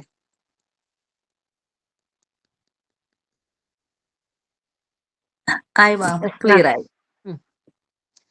സോ എൻവയോൺമെന്റ് ഇപ്പൊ നമ്മൾ ഈ ഭോപ്പാൽ ഗ്യാസ് ദുരന്തം നമ്മൾ പറഞ്ഞല്ലോ, അതേപോലെ കേരളത്തിലും ഇതേപോലെ ഇപ്പോഴും പണ്ടടിച്ച ഒരു കെമിക്കലിന്റെ ഫലമായിട്ട് പല ഫാമിലീസിലും ഇപ്പോഴത്തെ കുട്ടികളും പല പ്രശ്നങ്ങളും ഫേസ് ചെയ്യുന്നുണ്ട്. അതേതാണെന്ന് അറിയോ? എൻഡോസൾഫാൻ അല്ലെ? എൻഡോസൾഫാന്റെ ബാധിച്ച ആ ഒരു ഇപ്പൊ നിങ്ങൾ ഫോട്ടോസ് ഒക്കെ കണ്ടു കാണും അല്ലെ? നമ്മളിപ്പോഴും കാണുന്നില്ലേ? തലയൊക്കെ വലിയ വീർത്ത് അല്ലെ? കൈകാലുകളൊന്ന് ശോഷിച്ച കൈകാലുകളൊക്കെ ആയിട്ടുള്ള കുട്ടികൾ ഇപ്പോഴും, നമ്മളിപ്പോഴും നമ്മുടെ നാട്ടില് ജനിക്കുന്നുണ്ട്. അപ്പോൾ ഇതൊക്കെ ഈ ഒരു എൻവയോൺമെന്റൽ ജസ്റ്റിസ്, ഈ പറയുന്ന സാധാരണക്കാരായ ജനങ്ങൾക്ക് ഈ നീതി നിഷേധിച്ചപ്പോൾ നമുക്ക് കിട്ടിയ അതിന്റെ പരിണിത ഫലങ്ങളാണ്. സോ എൻവയോൺമെന്റൽ justice is A social movement aiming to address the unequal distribution of എൻവയോൺമെന്റൽ hazards അല്ലെ? അപ്പൊ നമ്മളിപ്പോ ഇങ്ങനെയുള്ള ഈ ഇഷ്യൂസ് എല്ലാം നമ്മൾ ശ്രദ്ധിക്കുമ്പോൾ നമുക്ക് മനസ്സിലാവും ഈ പറയുന്ന പാരിസ്ഥിതിക പ്രശ്നങ്ങളെല്ലാം പലപ്പോഴും അഫക്റ്റ് ചെയ്യുന്നത് ആരെയായിരിക്കും? സാധാരണക്കാരനെ, വെറും സാധാരണക്കാരനെ. വെറും സാധാരണക്കാരെ, പാവപ്പെട്ട ജനങ്ങളെ, അല്ലെങ്കിൽ ട്രൈബൽസിനെ, അല്ലെങ്കിൽ മൈനോറിറ്റി കമ്മ്യൂണിറ്റീസിനൊക്കെ ആയിരിക്കും ഈ എൻവയോൺമെന്റൽ ഹസാർഡ്സ് പലപ്പോഴും അഫക്റ്റ് ചെയ്യുന്നത് അല്ലെ? അപ്പൊ നമ്മൾ ഈ പറയുന്ന എല്ലാവർക്കും ക്ലീൻ എൻവയോൺമെന്റ്, സേഫ് എൻവയോൺമെന്റ് ഒക്കെ വേണം എന്ന് നമ്മൾ പറയുമ്പോഴും ഈ ഒരു പോളിസി മേക്കിംഗ് അല്ലെങ്കിൽ ഒരു ഡിസിഷൻ മേക്കിംഗ് എടുക്കുന്ന സമയത്ത് എല്ലാവർക്കും എന്ത് കിട്ടാറില്ല? ഒരു ഈക്വൽ ട്രീറ്റ്മെന്റ് പലപ്പോഴും കിട്ടാറില്ല. മനസ്സിലായോ? അപ്പം ഈ ഒരു എൻവയോൺമെന്റൽ ജസ്റ്റിസ് എന്ന് പറയുന്ന ഒരു മൂവ്മെന്റിന്റെ ഒരു തുടക്കം തന്നെ US-ലായിരുന്നു. അതായത് 1980-കളിൽ അമേരിക്കയിൽ അന്ന് ഈ കറുത്ത വംശജരും വെള്ളക്കാരും ഒക്കെ അങ്ങനെ ഒരു ഡിവിഷൻ നിലനിന്നിരുന്ന ഒരു കാലഘട്ടം ഉണ്ടായിരുന്നു. അപ്പൊ ആ സമയത്ത് പലപ്പോഴും എന്ത് ചെയ്തു എന്ന് പറഞ്ഞാല് അമേരിക്കയിലെ ഈ കറുത്ത വംശജര് തിങ്ങിപ്പാർക്കുന്ന സ്ഥലങ്ങളിലൊക്കെയാണ് ഇവർ എന്ത് ചെയ്തത്? ഈ വെള്ളക്കാരായിട്ടുള്ള ആൾക്കാർ അവരുടെ ഏതെങ്കിലും കെമിക്കൽ ഫാക്ടറികളിൽ നിന്നുള്ള വേസ്റ്റുകളോ അല്ലെങ്കിൽ എന്തെങ്കിലും വേസ്റ്റുകൾ ഡംപ് ചെയ്യാനുള്ള ലൊക്കാലിറ്റികളോ ഒക്കെ ആയിട്ട് തിരഞ്ഞെടുക്കുന്നത് ഏത് പ്രദേശങ്ങളായിരിക്കും? ഈ സാധാരണക്കാരായിട്ടുള്ള കറുത്ത വംശജരും അല്ലാതെ ബാക്കി സ്ഥലങ്ങളിലുള്ള അല്ലെങ്കിൽ ബാക്കി സ്ഥലത്ത് നിന്ന് മൈഗ്രേറ്റ് ചെയ്തു വന്ന ആൾക്കാരൊക്കെ താമസിക്കുന്ന സ്ഥലത്തായിരിക്കും ഇവരെന്ത് ചെയ്യുക? ഇങ്ങനെയുള്ള ഡംപിങ് ഏരിയാസ് ഒക്കെ തുടങ്ങിയത്. അപ്പൊ അതിന്റെ ഒരു എക്സാമ്പിൾ പറയാനാണ് 1982 നോർത്ത് കാലിഫോർണിയയിലെ വാരൻ കൗണ്ടി എന്ന് പറയുന്ന ഒരു സ്ഥലത്ത്, അവിടെ ഈ ആഫ്രിക്കൻ അമേരിക്കൻ കമ്മ്യൂണിറ്റി, കറുത്ത വംശജര് വളരെ തിങ്ങി പാർത്തിരുന്ന ഒരു സ്ഥലമായിരുന്നു. അപ്പോൾ അവിടെ എന്ത് ചെയ്തു? ഒരു ഇല്ലീഗൽ ഡംപിങ് അല്ലെങ്കിൽ പോളിക്ലോറിനേറ്റഡ് ബിഫൈൻ, നിങ്ങളുടെ ടെക്സ്റ്റിനകത്ത് കിടപ്പുണ്ട്, ഇങ്ങനെ ഒരു കെമിക്കൽ ഡംപ് ചെയ്യാൻ വേണ്ടി അവര് തീരുമാനിച്ചു. അവർ കൊണ്ടുവന്ന് അവിടെ ഡംപ് ചെയ്തു. അപ്പോൾ ഈ ഒരു മഴ പെയ്തപ്പോൾ മഴയൊക്കെ പെയ്തു കഴിയുമ്പോൾ എന്ത് ചെയ്യും? ഈ പറയുന്ന കെമിക്കൽ എല്ലാം ഒഴുകി സാധാരണക്കാരായിട്ടുള്ള ആൾക്കാരുടെ കുടിവെള്ളത്തിലേക്കും അവരുടെ കൊണ്ടുകളിലേക്കും ഒക്കെ ഒഴുകിയെത്താൻ തുടങ്ങി. ഇവർ പല വിധത്തിലുള്ള അസുഖങ്ങൾ അവർ ഫേസ് ചെയ്തു തുടങ്ങി. അപ്പോൾ അതിന് ഒരു എൻവയോൺമെന്റൽ റേസിസം ആണല്ലേ? ഒരു തരത്തിലുള്ള പാരിസ്ഥിതിക വർണ്ണ വിവേചനമല്ലേ? റേസിസം ഉണ്ടല്ലോ. അതിൽ തന്നെ കറുത്ത വംശജരുടെ അവർ ജീവിക്കുന്ന സ്ഥലത്ത് മാത്രം എന്തുകൊണ്ട് ഇത് കൊണ്ടുപോയി ഡംപ് ചെയ്യുന്നു? അപ്പൊ അങ്ങനെയുള്ള ആ ഒരു തിങ്കിങ്, അവിടെയാണ് എന്ത് ചെയ്തത്? ഈ എൻവയോൺമെന്റൽ ജസ്റ്റിസ് എന്ന് പറയുന്ന ഒരു കോൺസെപ്റ്റ് ഉടലെടുക്കുന്നത് ഈ ഒരു ഇഷ്യൂവിന് ശേഷമാണ്.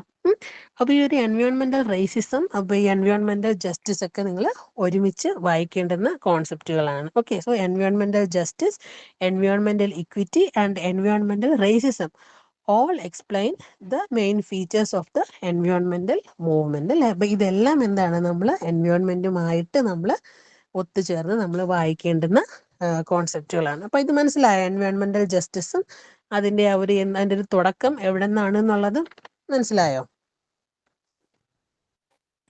മനസ്സിലായി മാം, ഓക്കെ. മനസ്സിലായി. അപ്പൊ ഇനി നമ്മൾ ഈ പറയുന്ന ഇതിന്റെ ഒരു എൻഡിലോട്ടാണ് പോകുന്നത്. നമ്മുടെ യൂണിറ്റിന്റെ ഒരു ഏകദേശം ഒരു എൻഡിങ്ങിലോട്ടാണ്. ഈ എൻവയോൺമെന്റൽ കൺസർവേഷന്റെ ഒരു നെസസിറ്റി എന്താണ്, അതിന്റെ ചലഞ്ചസ് എന്താണെന്നുള്ളതിലോട്ടാണ് നമ്മൾ പോകുന്നത്. ഈ നമ്മുടെ പ്രകൃതിയെ സംരക്ഷിക്കേണ്ടതിന്റെ ഒരു ആവശ്യകത എന്താണ്, എന്തായിരിക്കും, എന്തൊക്കെയാണ് നമ്മളിതിനെ പ്രിസർവ് ചെയ്യേണ്ടതിന്റെ ആവശ്യകത എന്തൊക്കെയാണ്?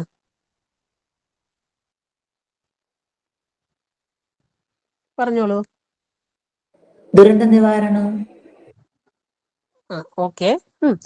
അതായത് ഈ പറയുന്ന ക്ലൈമറ്റ് ചേഞ്ച് ഒക്കെ അല്ലേ ഇതിന് ഓരോ റീസൺസ് ആയിട്ട് വരുന്നത്.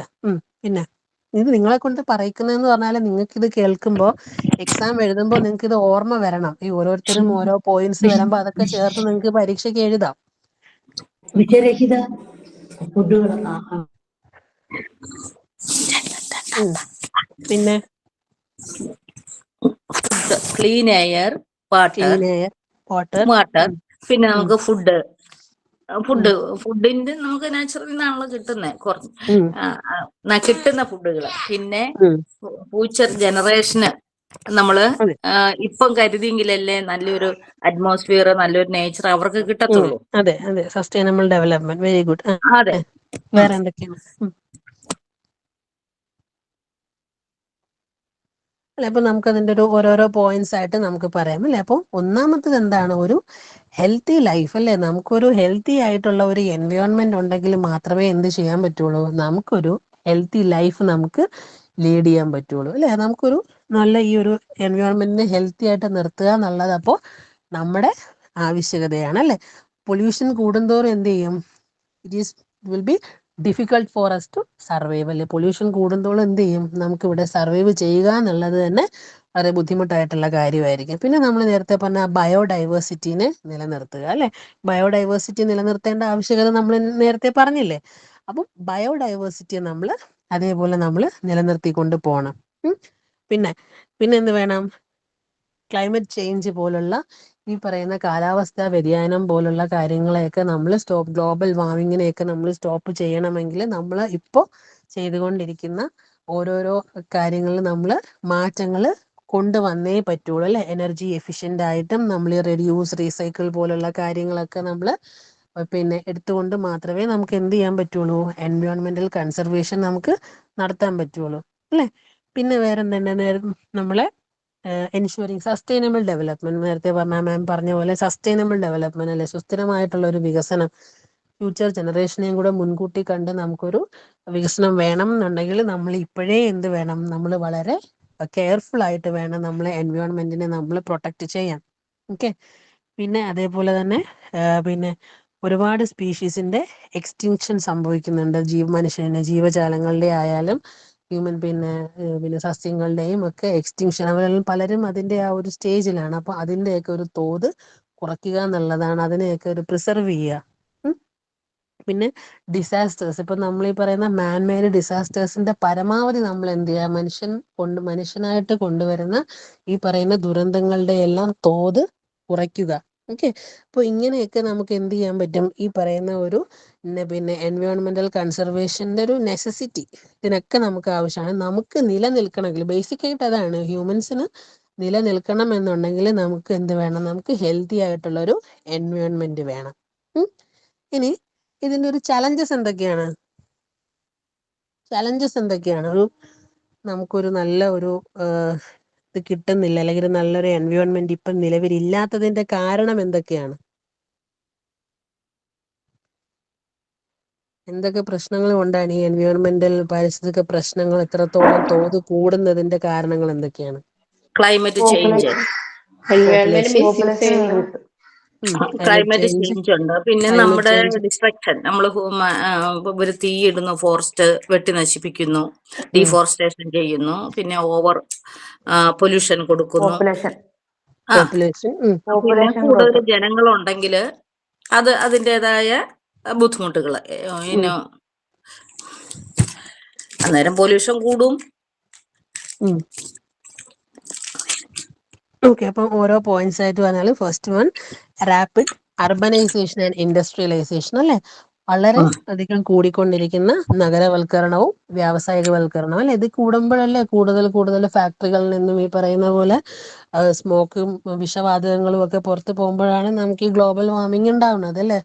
ഇനി അപ്പോൾ ഇൻഡസ്ട്രിയലൈസേഷൻ ആൻഡ് അർബനൈസേഷൻ, പിന്നെ ഇനി ഒരു അവയർനെസ് ഉണ്ട്, lakh of awareness and education. നമ്മൾ തന്നെ നമ്മളെ വീട്ടിൽ പലപ്പോഴും നമ്മൾ ചപ്പ് ചവറുകൾ പ്ലാസ്റ്റിക്കുകളൊക്കെ കൂട്ടിയിട്ട് നമ്മൾ കത്തിക്കാറുണ്ട്. അപ്പൊ നമ്മൾ വിചാരിക്കുന്നത് എന്താ, അത് കുറച്ചല്ലേ ഉള്ളൂ, അത് കത്തിച്ചെന്നും പറഞ്ഞപ്പോ പ്രശ്നമൊന്നും വരില്ല. പക്ഷെ ഇങ്ങനെ എല്ലാവരും ചിന്തിക്കുമ്പോൾ എന്ത് സംഭവിക്കും? ഇത് നമ്മുടെ ഒരു എൻവയോൺമെന്റിനെ മൊത്തത്തിൽ ബാധിക്കുന്ന ഒരു പ്രശ്നമാണ് അല്ലെ. അപ്പൊ ഒരു അവയർനെസിന്റെ ഒരു പ്രശ്നം അല്ലെ, ലാക്ക് ഓഫ് അവയർനെസ് ആൻഡ് എൻവയോൺമെന്റൽ എഡ്യൂക്കേഷൻ. പിന്നെ വീക്ക് ഇംപ്ലിമെന്റേഷൻ ഓഫ് ലോസ് അല്ലെ. നമ്മുടെ നിയമങ്ങൾ അത്രത്തോളം സ്ട്രോങ് ആണോ? അല്ല.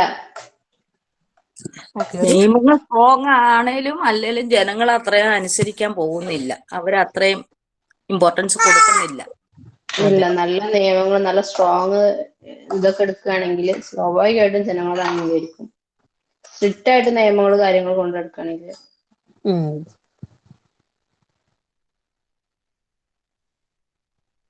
ഓക്കെ, പിന്നെ വേറെ എന്തൊക്കെ ഉണ്ടാവും? ഈ ലോസ് നമുക്ക് എങ്ങനെ ഇംപ്ലിമെന്റ് ചെയ്യാൻ പറ്റും? ആൾക്കാരെ പേടിപ്പിച്ചൊക്കെ നമുക്ക് ഇംപ്ലിമെന്റ് ചെയ്യാൻ പറ്റുമോ?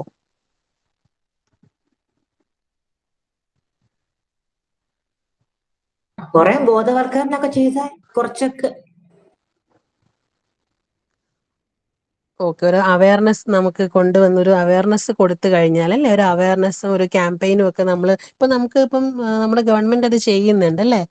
പലതരത്തിലുള്ള പ്ലാസ്റ്റിക് മുക്ത കേരളം എന്നും ഈ ഹരിത കേരളം, ഇപ്പോൾ നമ്മുടെ വീട്ടിൽ വന്ന് പ്ലാസ്റ്റിക് കളക്ട് ചെയ്തുകൊണ്ട് പോകുന്നതൊക്കെ ഇതിന്റെ ഒരു ഭാഗമായിട്ടാണ്.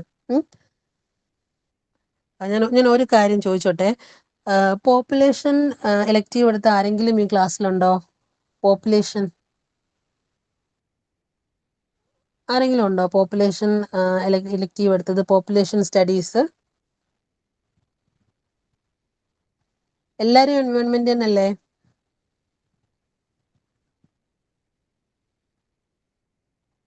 ഇപ്പൊ എൻവയോൺമെന്റുകാരും അല്ലേ? ആരും മിണ്ടുന്നില്ലല്ലോ.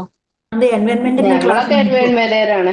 അവർക്ക് അല്ലല്ല, മറ്റവർക്ക് 6 അല്ല മണി കാരണം 6 മണി മുതൽ നമ്മുടെ ടീച്ചർ വെയിറ്റ് ചെയ്യുന്നുണ്ട്. പക്ഷെ ഇതുവരെയും ആരും ക്ലാസ്സിൽ കയറിയില്ല. അപ്പോ എൻ്റെ അടുത്തൊന്ന് പറഞ്ഞതാണ്, ഈ ക്ലാസ്സിൽ ആരെങ്കിലും ഉണ്ടെങ്കിൽ അവരെ ഒന്ന് അങ്ങോട്ട് വിടാൻ. അപ്പൊ നമ്മളെല്ലാരും എൻവയോൺമെന്റുകാരാണല്ലോ. മാഡം, നമ്മളെ ക്ലാസ് ഇന്ന് 6 മണിക്കല്ലേ പറഞ്ഞത്? ഇതിപ്പോ 7 മണി വരെ ഉണ്ട്. 4 മണിയാണ്. ഇത് എൻവയോൺമെന്റിന്റെ ക്ലാസ് ആണ്. എൻവയോൺമെന്റിന്റെ ക്ലാസ് 4 മണി മുതൽ 7 മണി വരെയാണ്. ഇനി പോപ്പുലേഷൻ ഓപ്റ്റ് ചെയ്ത് ആരെങ്കിലും ഉണ്ടെങ്കിൽ 6 to 7 മണി വരെയാണ്, അല്ല 6 to 9 മണി വരെയാണ് ക്ലാസ് കേട്ടോ. അപ്പൊ നിങ്ങൾ അതിലോട്ട് പൊയ്ക്കോളണേ. പോപ്പുലേഷന്റെ ടീച്ചർ വെയിറ്റ് ചെയ്യുന്നുണ്ട്. അല്ല, ഞാൻ എൻവയോൺമെന്റ്, ഞാൻ 6 മണിയാന്ന് ഓക്കെ, വിചാരിച്ചിട്ട് 6 മണിക്ക് ഇതിന് ഏതിലും ഒന്നല്ലോ ഓപ്ഷനുള്ളൂ ടീച്ചറെ, രണ്ടെടുക്കാൻ പറ്റില്ലല്ലോ. ഇല്ല, നിങ്ങൾക്ക് 2 ഓപ്ഷൻ ഉണ്ടായിരുന്നല്ലോ. DE ഓപ്ഷൻ നിങ്ങൾക്ക് 2 ഉണ്ടായിരുന്നല്ലോ. ഒന്നുകിൽ നിങ്ങൾക്ക് പോപ്പുലേഷൻ സെലക്ട് ചെയ്യാം, ഓർ നിങ്ങൾക്ക് എൻവയോൺമെന്റ് സെലക്ട് ചെയ്യാം അല്ലേ, അങ്ങനല്ലേ? അതെ. അപ്പൊ എൻവയോൺമെന്റ് എടുത്തവർക്ക് പോപ്പുലേഷൻ എടുക്കൂലല്ലോ. അതാണ്. ഇല്ല, അത് ഏതെങ്കിലും ഒന്ന്. ഓക്കെ അല്ല, അപ്പൊ അങ്ങനെ ഒരു കൺഫ്യൂഷൻ ഇല്ലല്ലോ ഇവിടെ. ശരി, അപ്പൊ നമുക്ക് നമ്മുടെ ചലഞ്ചസിലോട്ട് വരാം. അപ്പൊ നമ്മൾ റാപ്പിഡ് അർബനൈസേഷൻ, ഇൻഡസ്ട്രിയലൈസേഷൻ പറഞ്ഞു അല്ലെ, lack of awareness and education അല്ലെ. അപ്പൊ പിന്നെ നമ്മൾ വീക്ക് ഇംപ്ലിമെന്റേഷൻ ഓഫ് ലോസ് പറഞ്ഞു. പിന്നെന്താണ്, പലപ്പോഴും നമ്മൾ ഡെവലപ്മെന്റ് എന്ന് പറഞ്ഞ ഡെവലപ്മെന്റിന് വേണ്ടിയാണ് നമ്മൾ നമ്മുടെ പ്രകൃതിയെ നശിപ്പിക്കുന്നത് അല്ലേ. നമ്മൾ ഡെവലപ്മെന്റ് എന്ന് പറഞ്ഞാണ് നമ്മുടെ ഈ പ്രകൃതിക്ക് നാശകരമായിട്ടുള്ള പല കാര്യങ്ങളും നമ്മൾ ചെയ്തു വെക്കുന്നത്. അപ്പോൾ വാട്ട് ഈസ് ഡെവലപ്മെന്റ്? ഈ ഡെവലപ്മെന്റിനെ നമ്മളൊന്ന് കൃത്യമായിട്ടൊന്ന് ഡിഫൈൻ ചെയ്യേണ്ടിയിരിക്കുന്നു അല്ലെ. നമ്മൾ ഒരു പ്രകൃതിയെയും കൂടെ നമ്മൾ ഇൻക്ലൂസീവായിട്ട് കണ്ട് നമ്മൾ എന്ത് ചെയ്യണം, ഒരു ഡെവലപ്മെന്റിൽ ആ ഒരു രീതി വേണം നമ്മൾ അവലംബിക്കാനുള്ളത്. പിന്നെന്താണ്, over population and resource pressure അല്ലെ. പോപ്പുലേഷൻ ക്രമാതീതമായിട്ട് വർദ്ധിക്കുമ്പോൾ എന്ത് ചെയ്യും, സ്വാഭാവികമായിട്ട് നമ്മുടെ റോ മെറ്റീരിയൽസ് അല്ലെങ്കിൽ നമ്മൾ ഈ പ്രകൃതി വിഭവങ്ങൾക്കായിട്ടുള്ള ഒരു പ്രഷർ അവിടെ ഉണ്ടാവും. ഇന്ത്യ പോപ്പുലേഷന്റെ കാര്യത്തിൽ ഇപ്പൊ എത്രാം സ്ഥാനത്താണ്? First place. ഫസ്റ്റ് പ്ലേസ് ആണ് അല്ലെ, ഒന്നാം. അതെ. 1ാം സ്ഥാനം. Very good. അപ്പോൾ over population and resource pressure. പിന്നെ പൊളിറ്റിക്കൽ ആൻഡ് കോർപ്പറേറ്റ് ഇൻട്രസ്റ്റ് നമ്മൾ പറഞ്ഞില്ലേ, ഈ കോർപ്പറേറ്റുകളുടെ ഒരു താല്പര്യത്തിന് വേണ്ടിയാണ് ഇപ്പോൾ നമ്മുടെ പല ഗവൺമെന്റുകളും പലപ്പോഴും കോർപ്പറേറ്റുകൾക്ക് വേണ്ടിയാണ് പലപ്പോഴും അവർ പല കാര്യങ്ങളും ചെയ്യുന്നത്. അപ്പം ആ ഒരു താല്പര്യങ്ങളൊക്കെ മാറ്റി വെച്ച് നമ്മൾ എന്ത് ചെയ്യുക, പ്രകൃതിക്ക് വേണ്ടി, ഫോർ അവർ ഫ്യൂച്ചറിന് വേണ്ടിയും നമ്മുടെ ഫ്യൂച്ചർ ജനറേഷൻസിന് വേണ്ടിയൊക്കെ എന്ത് ചെയ്യുക, we have to consider our environment. അപ്പോൾ ഇത്രയൊക്കെയാണ് പ്രധാനപ്പെട്ട ഒരു ചാലഞ്ചസ് എന്ന് പറഞ്ഞാൽ. പിന്നെ നമുക്ക് എന്ത് ചെയ്യാന്ന് പറഞ്ഞാൽ വി ക്യാൻ പ്രാക്ടീസ് അല്ലെ, ഒരു ഹെൽത്തി എൻവയോൺമെന്റ് അല്ലെങ്കിൽ എൻവയോൺമെന്റിന്റെ ഒരു ക്വാളിറ്റി നമുക്ക് ഇംപ്രൂവ് ചെയ്യണമെങ്കിൽ വി ക്യാൻ പ്രാക്ടീസ് 3R അല്ലെ, 3 Rകൾ. എന്തൊക്കെയാണ് 3R എന്ന് പറഞ്ഞാൽ? റെഡ്യൂസ്, റീയൂസ്, റീയൂസ്, പിന്നെ reuse, recycle. റീസൈക്കിൾ. അപ്പൊ ഈ 3 കാര്യങ്ങൾ നമ്മൾ പ്രാവർത്തികമാക്കുന്നതിലൂടെ നമുക്ക് എന്ത് ചെയ്യാൻ പറ്റും? ഈ പറയുന്ന പ്രകൃതിയെ നമുക്ക് രക്ഷിച്ചെടുക്കാം അല്ലെ. ഈ എൻവയോൺമെന്റിന്റെ ഹെൽത്ത് നമുക്ക് ഇങ്ങനെയുള്ള ചെറിയ ചെറിയ സ്റ്റെപ്പിലൂടെ നമുക്കൊരു പ്രോഗ്രസ്സിലേക്ക് നമുക്ക് എത്താമെന്നാണ് പറയുന്നത്. അപ്പോൾ ഇത്രയേ ഉള്ളൂ നമ്മുടെ എൻവയോൺമെന്റിന്റെ 2 യൂണിറ്റുകൾ. ഫസ്റ്റ് ബ്ലോക്ക് മനസ്സിലായോ? ഒന്നാമത്തെ ബ്ലോക്ക്. ഫസ്റ്റ് ബ്ലോക്കിൽ സംശയങ്ങൾ എന്തെങ്കിലും ഉണ്ടോ? ഇല്ല. നമുക്കൊരു കുറച്ച് ഇതുമായിട്ട് ബന്ധപ്പെട്ട കുറച്ച് ക്വസ്റ്റ്യൻസ് ഉണ്ട്, എന്ന് ചോദിക്കട്ടെ. നിങ്ങൾ ടെക്സ്റ്റ് ഇല്ല, എന്നാലും ക്ലാസ്സിൽ നിന്ന് കഴിവതും ഓർത്തെടുക്കാൻ പറ്റുമെങ്കിൽ അങ്ങനെ പറയണേ. അപ്പോ ഇക്കോളജി എന്ന് പറയുന്ന ടേം ആദ്യമായിട്ട് ഉപയോഗിച്ചത് ആരാണെന്നറിയാവോ? Ecology Arthur Collins. Ernest Haeckel, German biologist. അതെ, ഏൺസ്റ്റ് ഹൈക്കൽ അല്ലെ. Very good. ഏൺസ്റ്റ് ഹൈക്കൽ ആണ് ആദ്യമായിട്ട് ഇക്കോളജി എന്ന് പറയുന്ന ഒരു പദം കൊണ്ടുവരുന്നത്. ഇനി ഈ നമ്മൾ എക്കോളജി എന്ന് പറയുന്ന ടേം 2 വാക്കിൽ നിന്നാണ് ഡിറൈവ് ചെയ്തത് എന്ന് നമ്മൾ പറഞ്ഞു അല്ലെ. ഏതൊക്കെ വാക്കുകളാണ്? ഒന്ന് ഒയ്ക്കോസും ലോഗോസും. ഒയ്ക്കോസ് എന്ന് പറഞ്ഞാൽ എന്താണ്? ഹൗസ് ആണ് ഒയ്ക്കോസ്. ഇനി എക്കോസിസ്റ്റത്തിന്റെ 4 കോമ്പോണൻസ് ഏതൊക്കെയാണ്?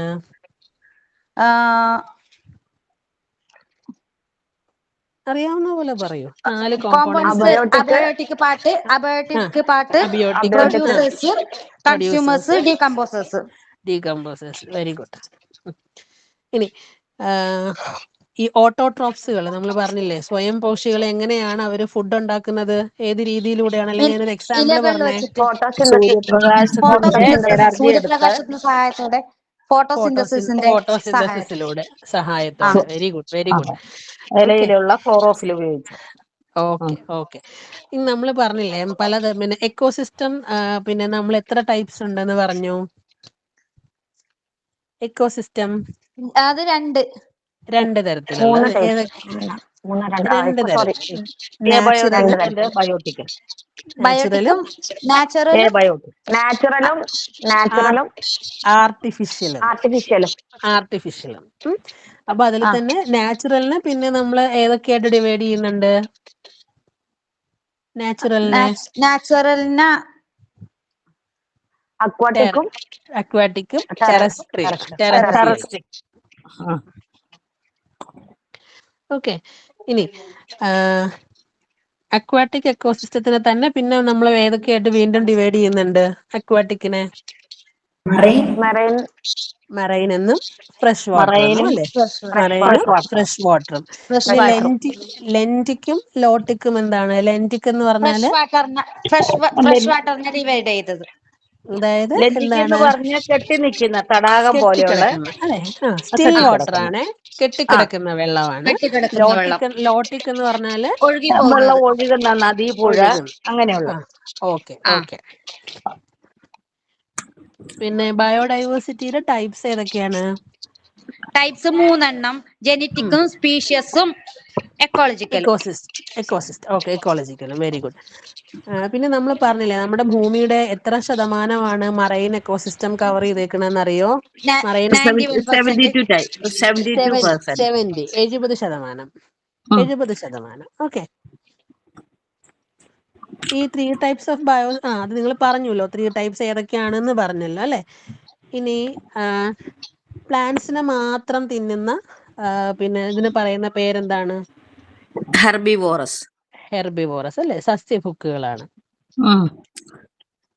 ഇനി സോഷ്യൽ ഇക്കോളജിയെ കുറിച്ച് കൂടുതലായിട്ട് സംസാരിച്ചത്, ആ ഒരു ടേം കൊണ്ടുവന്നത് ആരാണ്? Social ecology. Murray Murray Murray Bookchin. Bookchin. Murray Bookchin. ആ ഓക്കെ ഓക്കെ. MB. പിന്നെ നമ്മുടെ ഭോപ്പാൽ ഗ്യാസ് ലീക്ക് ഉണ്ടായത് വർഷം ഏതാണ്? 1984 1984 മധ്യപ്രദേശിലെ ഭോപ്പാലിലാണ്. ഭോപ്പാലില്. ഭോപ്പാലിലാണ്. ഇനി എൻവയോൺമെന്റൽ കൺസർവേഷന്റെ ആ 3 R ഏതൊക്കെയാണ്? 3R. Recycle, reuse, reduce, okay. Reduce, reuse, recycle. Recycle. ഇനി എൻവയോൺമെന്റലിസം എന്ന് പറഞ്ഞാൽ എന്താണെന്ന് അറിയാലോ? എൻവയോൺമെന്റലിസം അറിയാം. International movement to protect the nature, അല്ലേ? എൻവയൺമെന്റ്. ഓക്കെ. സുസ്ഥിര വികസനം മുൻനിർത്തി അല്ലെ, നമ്മുടെ ഒരു നേച്ചറിന്റെ ഒരു പുനരുദ്ധാരണത്തിനൊക്കെ വേണ്ടിയിട്ട് പിന്നെ ലോകവ്യാപകമായിട്ട് മനുഷ്യർ നിൽക്കുന്ന ചെയ്യുന്ന ഒരു ഒരു അഡ്വക്കസി അല്ലെങ്കിൽ ഒരു മൂവ്മെന്റ് ആണ് എൻവയോൺമെന്റലിസം എന്ന് പറഞ്ഞാൽ. ഓക്കെ. പിന്നെ സോഷ്യൽ ഇക്കോളജിയുടെ ആ ഒരു കോർ പ്രിൻസിപ്പിൾ എന്താണ്? സോഷ്യൽ ഇക്കോളജി, ഇക്കോളജിക്കൽ പ്രശ്നങ്ങൾ എന്തിൽ നിന്നാണ് വരുന്നത്? അത് പീപ്പിളും ഇതും തമ്മിലുള്ള റിലേഷൻഷിപ്പിലാണ്. അതെ, സോഷ്യൽ ഇഷ്യൂസിൽ നിന്നാണ് അല്ലെ, നമ്മുടെ സാമൂഹിക പ്രശ്നങ്ങളിൽ നിന്നാണ് എന്തുടലെടുക്കുന്നത്?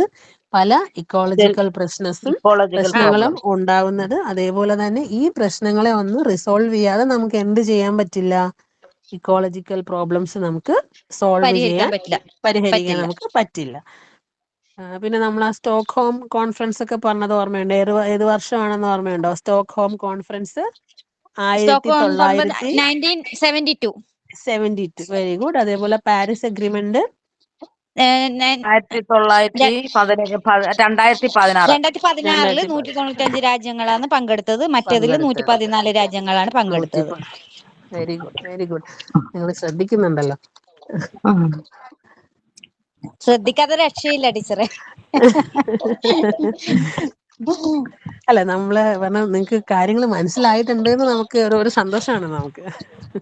എഴുതണ്ടേ? എക്സാം എങ്ങനെയെങ്കിലും എഴുതിയിട്ട് 2 സെം എങ്ങനെയെങ്കിലും എടുക്കണ്ടേ ടീച്ചറെ? നിങ്ങളുടെ കഴിഞ്ഞ പരീക്ഷകളൊക്കെ എങ്ങനെ ഉണ്ടായിരുന്നു? എനിക്ക് നല്ല മാർക്കുണ്ട്. 340 above ഉണ്ട് എല്ലാ തേർഡ് സെമ്മിന്. അല്ലേ? ഓക്കെ. അല്ല, 2 സെമ്മിനും 3 സെമ്മിനും അങ്ങനെ ഉണ്ട് ടീച്ചറെ. 3ാമത്തെ സെമ്മിന്റെ വരാനുള്ളൂ. ഓക്കെ. ഇനിയുള്ള സെമ്മുകൾക്കും അങ്ങനെ തന്നെ നിങ്ങൾക്ക് മാർക്ക് സ്കോർ ചെയ്യാൻ പറ്റട്ടെ. പക്ഷെ ഓൺലൈൻ ആകുമ്പോ ടീച്ചറെ നമുക്ക് പരിചയമില്ലല്ലോ ടീച്ചറെ. നമുക്ക് സംശയം ഉണ്ടെങ്കിൽ ആരോട് ചോദിക്കാനാ? അതാണ്, അങ്ങനെ ഒരു പ്രശ്നം നിങ്ങൾക്ക് ഉണ്ടല്ലേ. നിങ്ങൾക്ക് എന്തെങ്കിലുമൊക്കെ സംശയങ്ങളൊക്കെ ഉണ്ടെങ്കിൽ വിളിക്കാം. അഡ്വാൻറ്റേജും ഉണ്ട്, ഡിസഡ്വാൻറ്റേജും ഉണ്ട് ഓൺലൈന്. അപ്പൊ നിങ്ങൾ ഇതിനു മുന്നേ നിങ്ങൾക്ക് എല്ലാവർക്കും ഓൺലൈൻ മാത്രമേ അല്ല ഓഫ്ലൈൻ മാത്രമേ ഉണ്ടായിരുന്നുള്ളൂ? ഓഫ്ലൈൻ ക്ലാസ് ഓഫ്ലൈൻ ആണ് കൂടുതലും കിട്ടിയത്. ഇതിൽ നമുക്ക് ഇടുക്കി ബാച്ചുകാർ ആരൊക്കെയുണ്ട്? ഇടുക്കി LSC-യിലുള്ള ആരെങ്കിലും ഉണ്ടോ? കാസർഗോഡ് ഇടുക്കി LSC-യിലുള്ള കുട്ടികൾക്ക് ആദ്യമേ പിന്നെ ഓഫ്ലൈൻ ആയിരുന്നു അല്ല ഓൺലൈൻ ആയിരുന്നു അവർക്ക്. കാരണം അവർ 20-ൽ താഴെ ഉള്ളത് കൊണ്ട് അതിൽ കുറെ ആൾക്കാർക്ക് ഓൺലൈൻ ആയിരുന്നു. ഞങ്ങൾ 98 കുട്ടികളുണ്ട് സോഷ്യോളജിയുടെ ഈ ബാച്ച്. ഓക്കെ. അപ്പൊ ഒരു ഓഫ്ലൈൻ ക്ലാസ്സിലൊക്കെ എത്ര പേര് വരും നിങ്ങളുടെ ക്ലാസ്സിൽ? ഒരു 75-80 ഒക്കെ വരും അല്ലേ? ഓക്കെ. അപ്പൊ നമുക്ക് ടീച്ചർമാരായിട്ട് നല്ല രീതിയിൽ ഇന്ററാക്ഷൻ ചെയ്യുമ്പോ നമുക്ക് സംശയങ്ങളെല്ലാം ചോദിക്കും. ഇതിപ്പോ ഓരോരോ LSC-യിലുള്ള ടീച്ചർ വേറെയാന്ന്, നിങ്ങൾ എടുക്കുന്നവര് വേറെയാന്ന്, നമുക്ക് പ്രത്യേകമായിട്ട് നിങ്ങളോട്ടൊരു ഇന്ററാക്ഷൻ ഇല്ല. അപ്പൊ ആ രീതിയിലാകുമ്പോ നമുക്ക് നല്ല ബുദ്ധിമുട്ടാണ് ടീച്ചറെ. ഇതിപ്പോ നമുക്ക് ഈ ഒരു വിഷയം ഇപ്പോഴത്തെ ഈ എൻവയോൺമെന്റ് സ്റ്റഡീസ് പറഞ്ഞാൽ നമ്മള് ഫസ്റ്റ് സെമ്മിൽ നമുക്ക് അതൊരു വിഷയമായിട്ട് ഉണ്ടായത് കൊണ്ട് അതിനെ കുറച്ചും കൂടി സോഷ്യോളജി ആയിട്ട് കുറച്ചും കൂടി കണക്ട് ചെയ്താൽ മാത്രം മതി എന്നുള്ളൂ. ബാക്കിയാണെങ്കിൽ ഇപ്പൊ ബയോഡൈവേഴ്സിറ്റി ആയിട്ടെങ്കിലും എക്കോസിസ്റ്റം ആയെങ്കിലും ഇപ്പൊ എടുത്ത ഈ പോർഷൻസ് ഒക്കെ തന്നെ മുമ്പ് നമ്മള് നന്നായിട്ട് പരീക്ഷ എഴുതി പഠിച്ച സംഭവമാണ്. അതിൽ ഇനിയിപ്പോ എന്തെങ്കിലും തിയറിയോ അതുപോലെ എന്തെങ്കിലും പ്രിൻസിപ്പിൾസോ ഒക്കെ വന്നെങ്കിൽ മാത്രമേ നമുക്ക് പ്രശ്നങ്ങൾ ഉണ്ടാവൂ. അല്ലാന്നുണ്ടെങ്കിൽ ഇതുപോലെയാണ് ചോദിക്കുന്നത്, എക്കോസിസ്റ്റത്തിനെ കുറിച്ചാണ് essay ഒക്കെ വരുന്നതെങ്കിൽ ഒരുവിധം നന്നായിട്ട് എഴുതാൻ പറ്റും തോന്നുന്നു. ഓക്കെ. അപ്പൊ എല്ലാവർക്കും യൂട്യൂബ് ക്ലാസ് അവൈലബിൾ ആവോ ടീച്ചറെ? ഇത് നമ്മള് ഇട്ടേക്കാം, നമ്മളിത് അപ്ലോഡ് ചെയ്തേക്കാം കേട്ടോ. നമ്മുടെ ഓ ചാനലിനകത്ത് അപ്ലോഡ് ചെയ്യാം. ആ ഓക്കെ ആ ഓക്കെ. അപ്പൊ ഇനി വേറെ എന്തെങ്കിലും സംശയങ്ങളുണ്ടോ? അപ്പൊ എല്ലാം ഇന്ന് ക്ലിയർ ആയല്ലോ? എല്ലാരും വിഷു ഒക്കെ ആയതുകൊണ്ട് ടീച്ചറെ നമ്മുടെ ഇതില് പാർട്ടിസിപ്പൻസ് വളരെ കുറവാണ് വളരെ ഞങ്ങളുടെ സെന്ററിലൊക്കെ. കുറവാണല്ലേ? ഇന്ന് ഓ വിഷു അല്ലേ, അപ്പൊ നമ്മള് വീട്ടിലൊക്കെ ആഘോഷവും ബാക്കിയുള്ള കാര്യങ്ങളും ഒക്കെ ആയിട്ട് എൻഗേജ്ഡ് ആണ്. ഓക്കെ. നമ്മൾ തന്നെ ഇപ്പോ എനിക്ക് പകുതി മനസ്സിലായി, എടുക്കുന്ന മനസ്സിലായി. ജോലി നിങ്ങൾ എടുക്കുന്നതിന്റെ ഇടയിലാണ് ഇപ്പോ ഈ ഫോണും വെച്ചിട്ട്. അതെനിക്കറിയാം. ഓക്കെ, മനസ്സിലാവുന്നുണ്ട്. അപ്പൊ എല്ലാവർക്കും അഡ്വാൻസ് ഹാപ്പി വിഷു കേട്ടോ. Okay teacher. ഓക്കെ, അപ്പൊ വേറെ സംശയങ്ങളൊന്നും ഇല്ലല്ലോ? നമുക്ക് വൈൻഡപ്പ് ചെയ്യാം എന്നാല്. ആ ക്ലാസ് അപ്ലോഡ് ചെയ്യണേ മറക്കാതെ. Okay okay okay. അപ്പോ ഓക്കെ ഓക്കെ അല്ലേ എല്ലാവർക്കും? Okay okay okay thank you, ടീച്ചറെ. Thank you so okay much. Okay thank you okay. So much. Okay, നല്ല ക്ലാസ് ആയിരുന്നു. ഓക്കെ.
ഹലോ.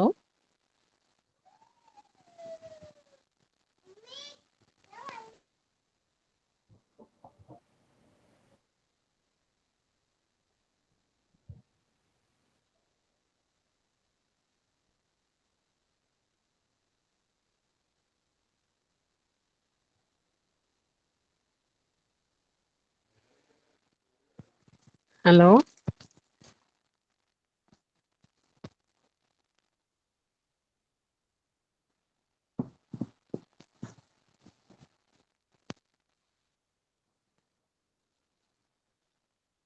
നമ്മള് ക്ലാസ് വൈൻഡപ്പ് ചെയ്തിട്ടുണ്ടായിരുന്നു. എന്തെങ്കിലും ഡൗട്ട്സോ കാര്യങ്ങളോ എന്തെങ്കിലും ഉണ്ടോ?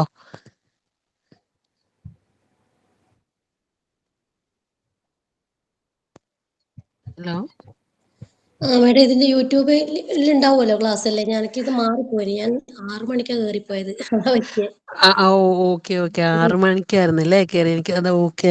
നമ്മൾ ഇന്ന് ക്ലാസ് 4 മണിക്കാണ് ഷെഡ്യൂൾ ചെയ്തിരുന്നത്. ഈ പോപ്പുലേഷന്റെ ക്ലാസ് ആണ് പോപ്പുലേഷന്റെ 6 ലിങ്ക് to 9 മണി വരെ. എന്താണ്? പോപ്പുലേഷൻ അത് നോക്കിയില്ല. എൻവയോൺമെന്റ് സ്റ്റഡീസ് ആണെന്നേ മനസ്സിലായിട്ടില്ല. ഇന്നത്തെ സൊസൈറ്റി ഓഫ് ഇന്ത്യയുടെ ബാച്ച്. ഓ, അപ്പൊ മാറിപ്പോയതാണല്ലേ. പോപ്പുലേഷന്റെ ക്ലാസ് സാരമില്ല. നമ്മൾ ഈ ക്ലാസ് നമ്മൾ അപ്ലോഡ് ചെയ്യാൻ വേണ്ടിയിട്ട് നമ്മൾ ശ്രമിക്കാമേ. നമ്മുടെ ചാനലിനകത്ത് നമ്മൾ ഇട്ടേക്കാം. പിന്നെ ഇത് എവിടെ തൊട്ടായിരുന്നു വന്നത്? നമ്മുടെ ഒരു അവസാനത്തെ കോൺസെപ്റ്റ് ആയപ്പോഴാണോ എത്തിയത്? അന്നേരം എത്തിയത് മറ്റേ 6 മണി 6:10 തോന്നുന്നു. ഞാൻ 6:05 കയറുമ്പോ. പിന്നെ ആ എനിക്ക് മൊത്തം സമയത്ത് കട്ടായി പോയി. സമയത്താണത്. ഓക്കെ ഓക്കെ, കുഴപ്പമില്ല. പിന്നെ ഓ, തുടക്കം മുതലേ നെറ്റ് സാരമില്ല. ഇപ്പോ റിവൈൻഡ് ചെയ്യുന്ന നമ്മളെ ഈ സമയത്ത് എനിക്ക് ഇത് കട്ടായി എൻവയോൺമെന്റൽ പോയി. കട്ടായി പോയി അല്ലേ? നമ്മളെ എൻവയോൺമെന്റൽ സോഷ്യോളജി എനിക്ക് തോന്നുന്നു ഇപ്പൊ ആരോ പറഞ്ഞിരുന്നു നിങ്ങള് പിന്നെ 1ാം സെമസ്റ്ററിൽ നിങ്ങൾ പഠിച്ചിരുന്നു ഇതേ സാധനം അതെ, ഈ അതുമായിട്ട് ഇൻട്രൊഡക്ഷൻ ബന്ധമുണ്ട്. ടു. അത് ഈ പിന്നെ റെഡ്യൂസ് റീയൂസ് അതെല്ലാം റീസൈക്കിൾ ചെയ്ത് നമ്മള് പിന്നെ പഠിച്ചതാണ്. അപ്പോൾ അതിൽ നിന്നും പഠിച്ചതാണ്. പക്ഷെ നമ്മൾ വ്യത്യസ്തമായിട്ട് ഇപ്രാവശ്യം ഇപ്പൊ പറഞ്ഞത് മറ്റേ എൻവയോൺമെന്റൽ സോഷ്യോളജി എന്ന് പറയുന്ന നമ്മളെ സോഷ്യോളജിയായിട്ട് ബന്ധപ്പെട്ട ഒരു സാധനമാണ് നമ്മളിപ്പോ പറഞ്ഞത് ഇതില്. അതായത് നമ്മുടെ ഹ്യൂമൻസും, അതായത് നമ്മുടെ എൻവയോൺമെന്റിൽ മനുഷ്യൻ നടത്തുന്ന സോഷ്യൽ ഇന്ററാക്ഷൻസ് ഉണ്ടല്ലോ.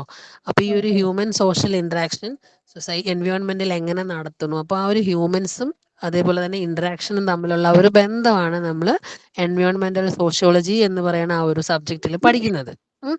പിന്നെ എൻവയോൺമെന്റൽ സോഷ്യോളജി എന്ന് പറയുന്ന ഒരു കോൺസെപ്റ്റ് അത് വരുന്നത് 1960കളിലും 70കളിലുമാണ് അതൊരു ഡിസിപ്ലിൻ ആയിട്ട് അത് തുടങ്ങുന്നത്.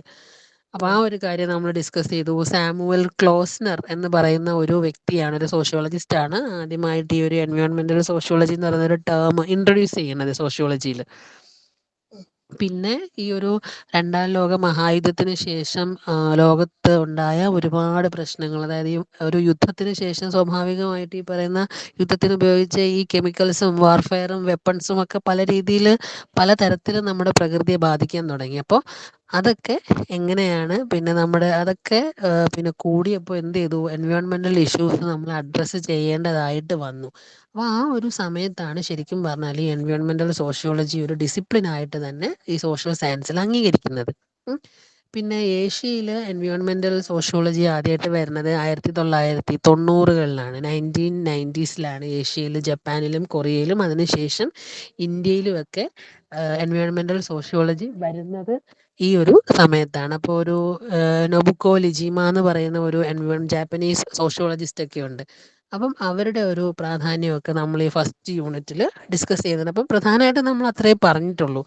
എൻവയോൺമെന്റൽ സോഷ്യോളജി എന്ന് പറഞ്ഞൊരു സബ്ജക്റ്റ് എന്താണെന്നും അതിന്റെ ഒരു എമർജൻസ് എവിടെ നിന്നാണെന്നും യൂട്യൂബിൽ വരുമെങ്കിൽ പിന്നെ പ്രശ്നമില്ല, അന്നേരം നോക്കാം. ഓക്കെ ഓക്കെ, അപ്പൊ കുഴപ്പമില്ലല്ലോ. അപ്പൊ ഈ ഒരു കാര്യം നമ്മൾ ഒരു വളരെ ചെറിയൊരു യൂണിറ്റ് ആണ്. പിന്നെ ബാക്കിയാണ് നമ്മുടെ സെക്കൻഡ് യൂണിറ്റിലാണ് കുറച്ച് കാര്യമായിട്ട് നമ്മൾ ഡിസ്കസ് ചെയ്യണം. അതിന്റെ ഒരു കോൺസെപ്റ്റ്, ഈ എക്കോളജിയും എക്കോസിസ്റ്റവും നേച്ചറും ഒക്കെ ഞാനത് അപ്ലോഡ് ചെയ്തേക്കാം എന്തായാലും. പക്ഷെ അതിന്റെ ഇടയിൽ ഒരു സംഭവിച്ചെന്ന് പറഞ്ഞാൽ എനിക്ക് തോന്നുന്നു ബയോഡൈവേഴ്സിറ്റിയോ എക്കോളജി ഏതോ സംസാരിച്ചപ്പോൾ ഇവിടെ നമ്മുടെ റെക്കോർഡിംഗ് ഒന്ന് കട്ടായി പോയായിരുന്നു, കറണ്ട് പോയപ്പോഴേ. അന്നേരം എനിക്ക് കട്ടായി അപ്പൊ ആ പോയിരുന്നു. ഒരു ഇഷ്യൂ ഉണ്ട്. അല്ലാതെ ബാക്കി അല്ല, പക്ഷെ നമ്മൾ ഈ എടുക്കുന്നതെല്ലാം ഇപ്പം ഈ പറയുന്നത് ഉൾപ്പെടെ നമ്മൾ ഫുൾ റെക്കോർഡിംഗ് ആണ്. അപ്പോൾ ഈ റെക്കോർഡിംഗ് നമ്മൾ കട്ടായി പോകുമ്പോൾ നമ്മൾ അപ്ലോഡ് ചെയ്യുമ്പോൾ എന്ത് ചെയ്യുന്ന പറഞ്ഞാൽ അത്രയും ഭാഗം കാണില്ല. അപ്പൊ അങ്ങനെ ഒരു ഇഷ്യൂ ഉണ്ട്. അപ്പൊ അത് എടുക്കാത്തതല്ല, അത് ആ കറണ്ട് പോയപ്പോ കട്ടായി പോയതാണ് കേട്ടോ. ബാക്കി എന്തായാലും കുഴപ്പമില്ല. ഫുൾ വീഡിയോ നമ്മൾ അപ്ലോഡ് ചെയ്തേക്കാം. പിന്നെ സിമ്പിൾ ആണ്, ടെക്സ്റ്റ് വരുമ്പോൾ നിങ്ങൾക്ക് അത്ര ഡിഫിക്കൾട്ട് ലാംഗ്വേജ് അല്ല കേട്ടോ, സിമ്പിൾ ആയിട്ടാണ് പറഞ്ഞേക്കണത്. ക്ലിയർ ആവും. എടുത്ത ക്ലാസ്സും നമ്മള് മുമ്പേ പഠിച്ചത് തന്നെ ആയിരുന്നു അല്ലേ? ആ ഇങ്ങനത്തെ കുറെ ഭാഗമുണ്ട്. ആ ആ ആ ആ. ഓക്കെ. അപ്പോ വിഷുവിന്റെ ഒക്കെ ഒരു മേഡം ശരിയാക്കാം. തിരക്കിലാണ്. ഇവിടെ ഏത് LSE ആണ്? ആ, ഏത് LSE ആണ്? ഞാൻ കണ്ണൂരാണ്. കേക്കണില്ല ഇവിടെ. കണ്ണൂരാണ്. ആ ശരി ശരി. കണ്ണൂരാണ്. ഇവിടെ ബ്രണ്ണനാണോ? കോളേജ്. ആ ഓക്കെ ഓക്കെ. അപ്പൊ ഇതെന്തായാലും നമ്മൾ ഉടനെ തന്നെ നമ്മള് ചാനലിൽ അപ്ലോഡ് ചെയ്യാം കേട്ടോ. Okay, thank U.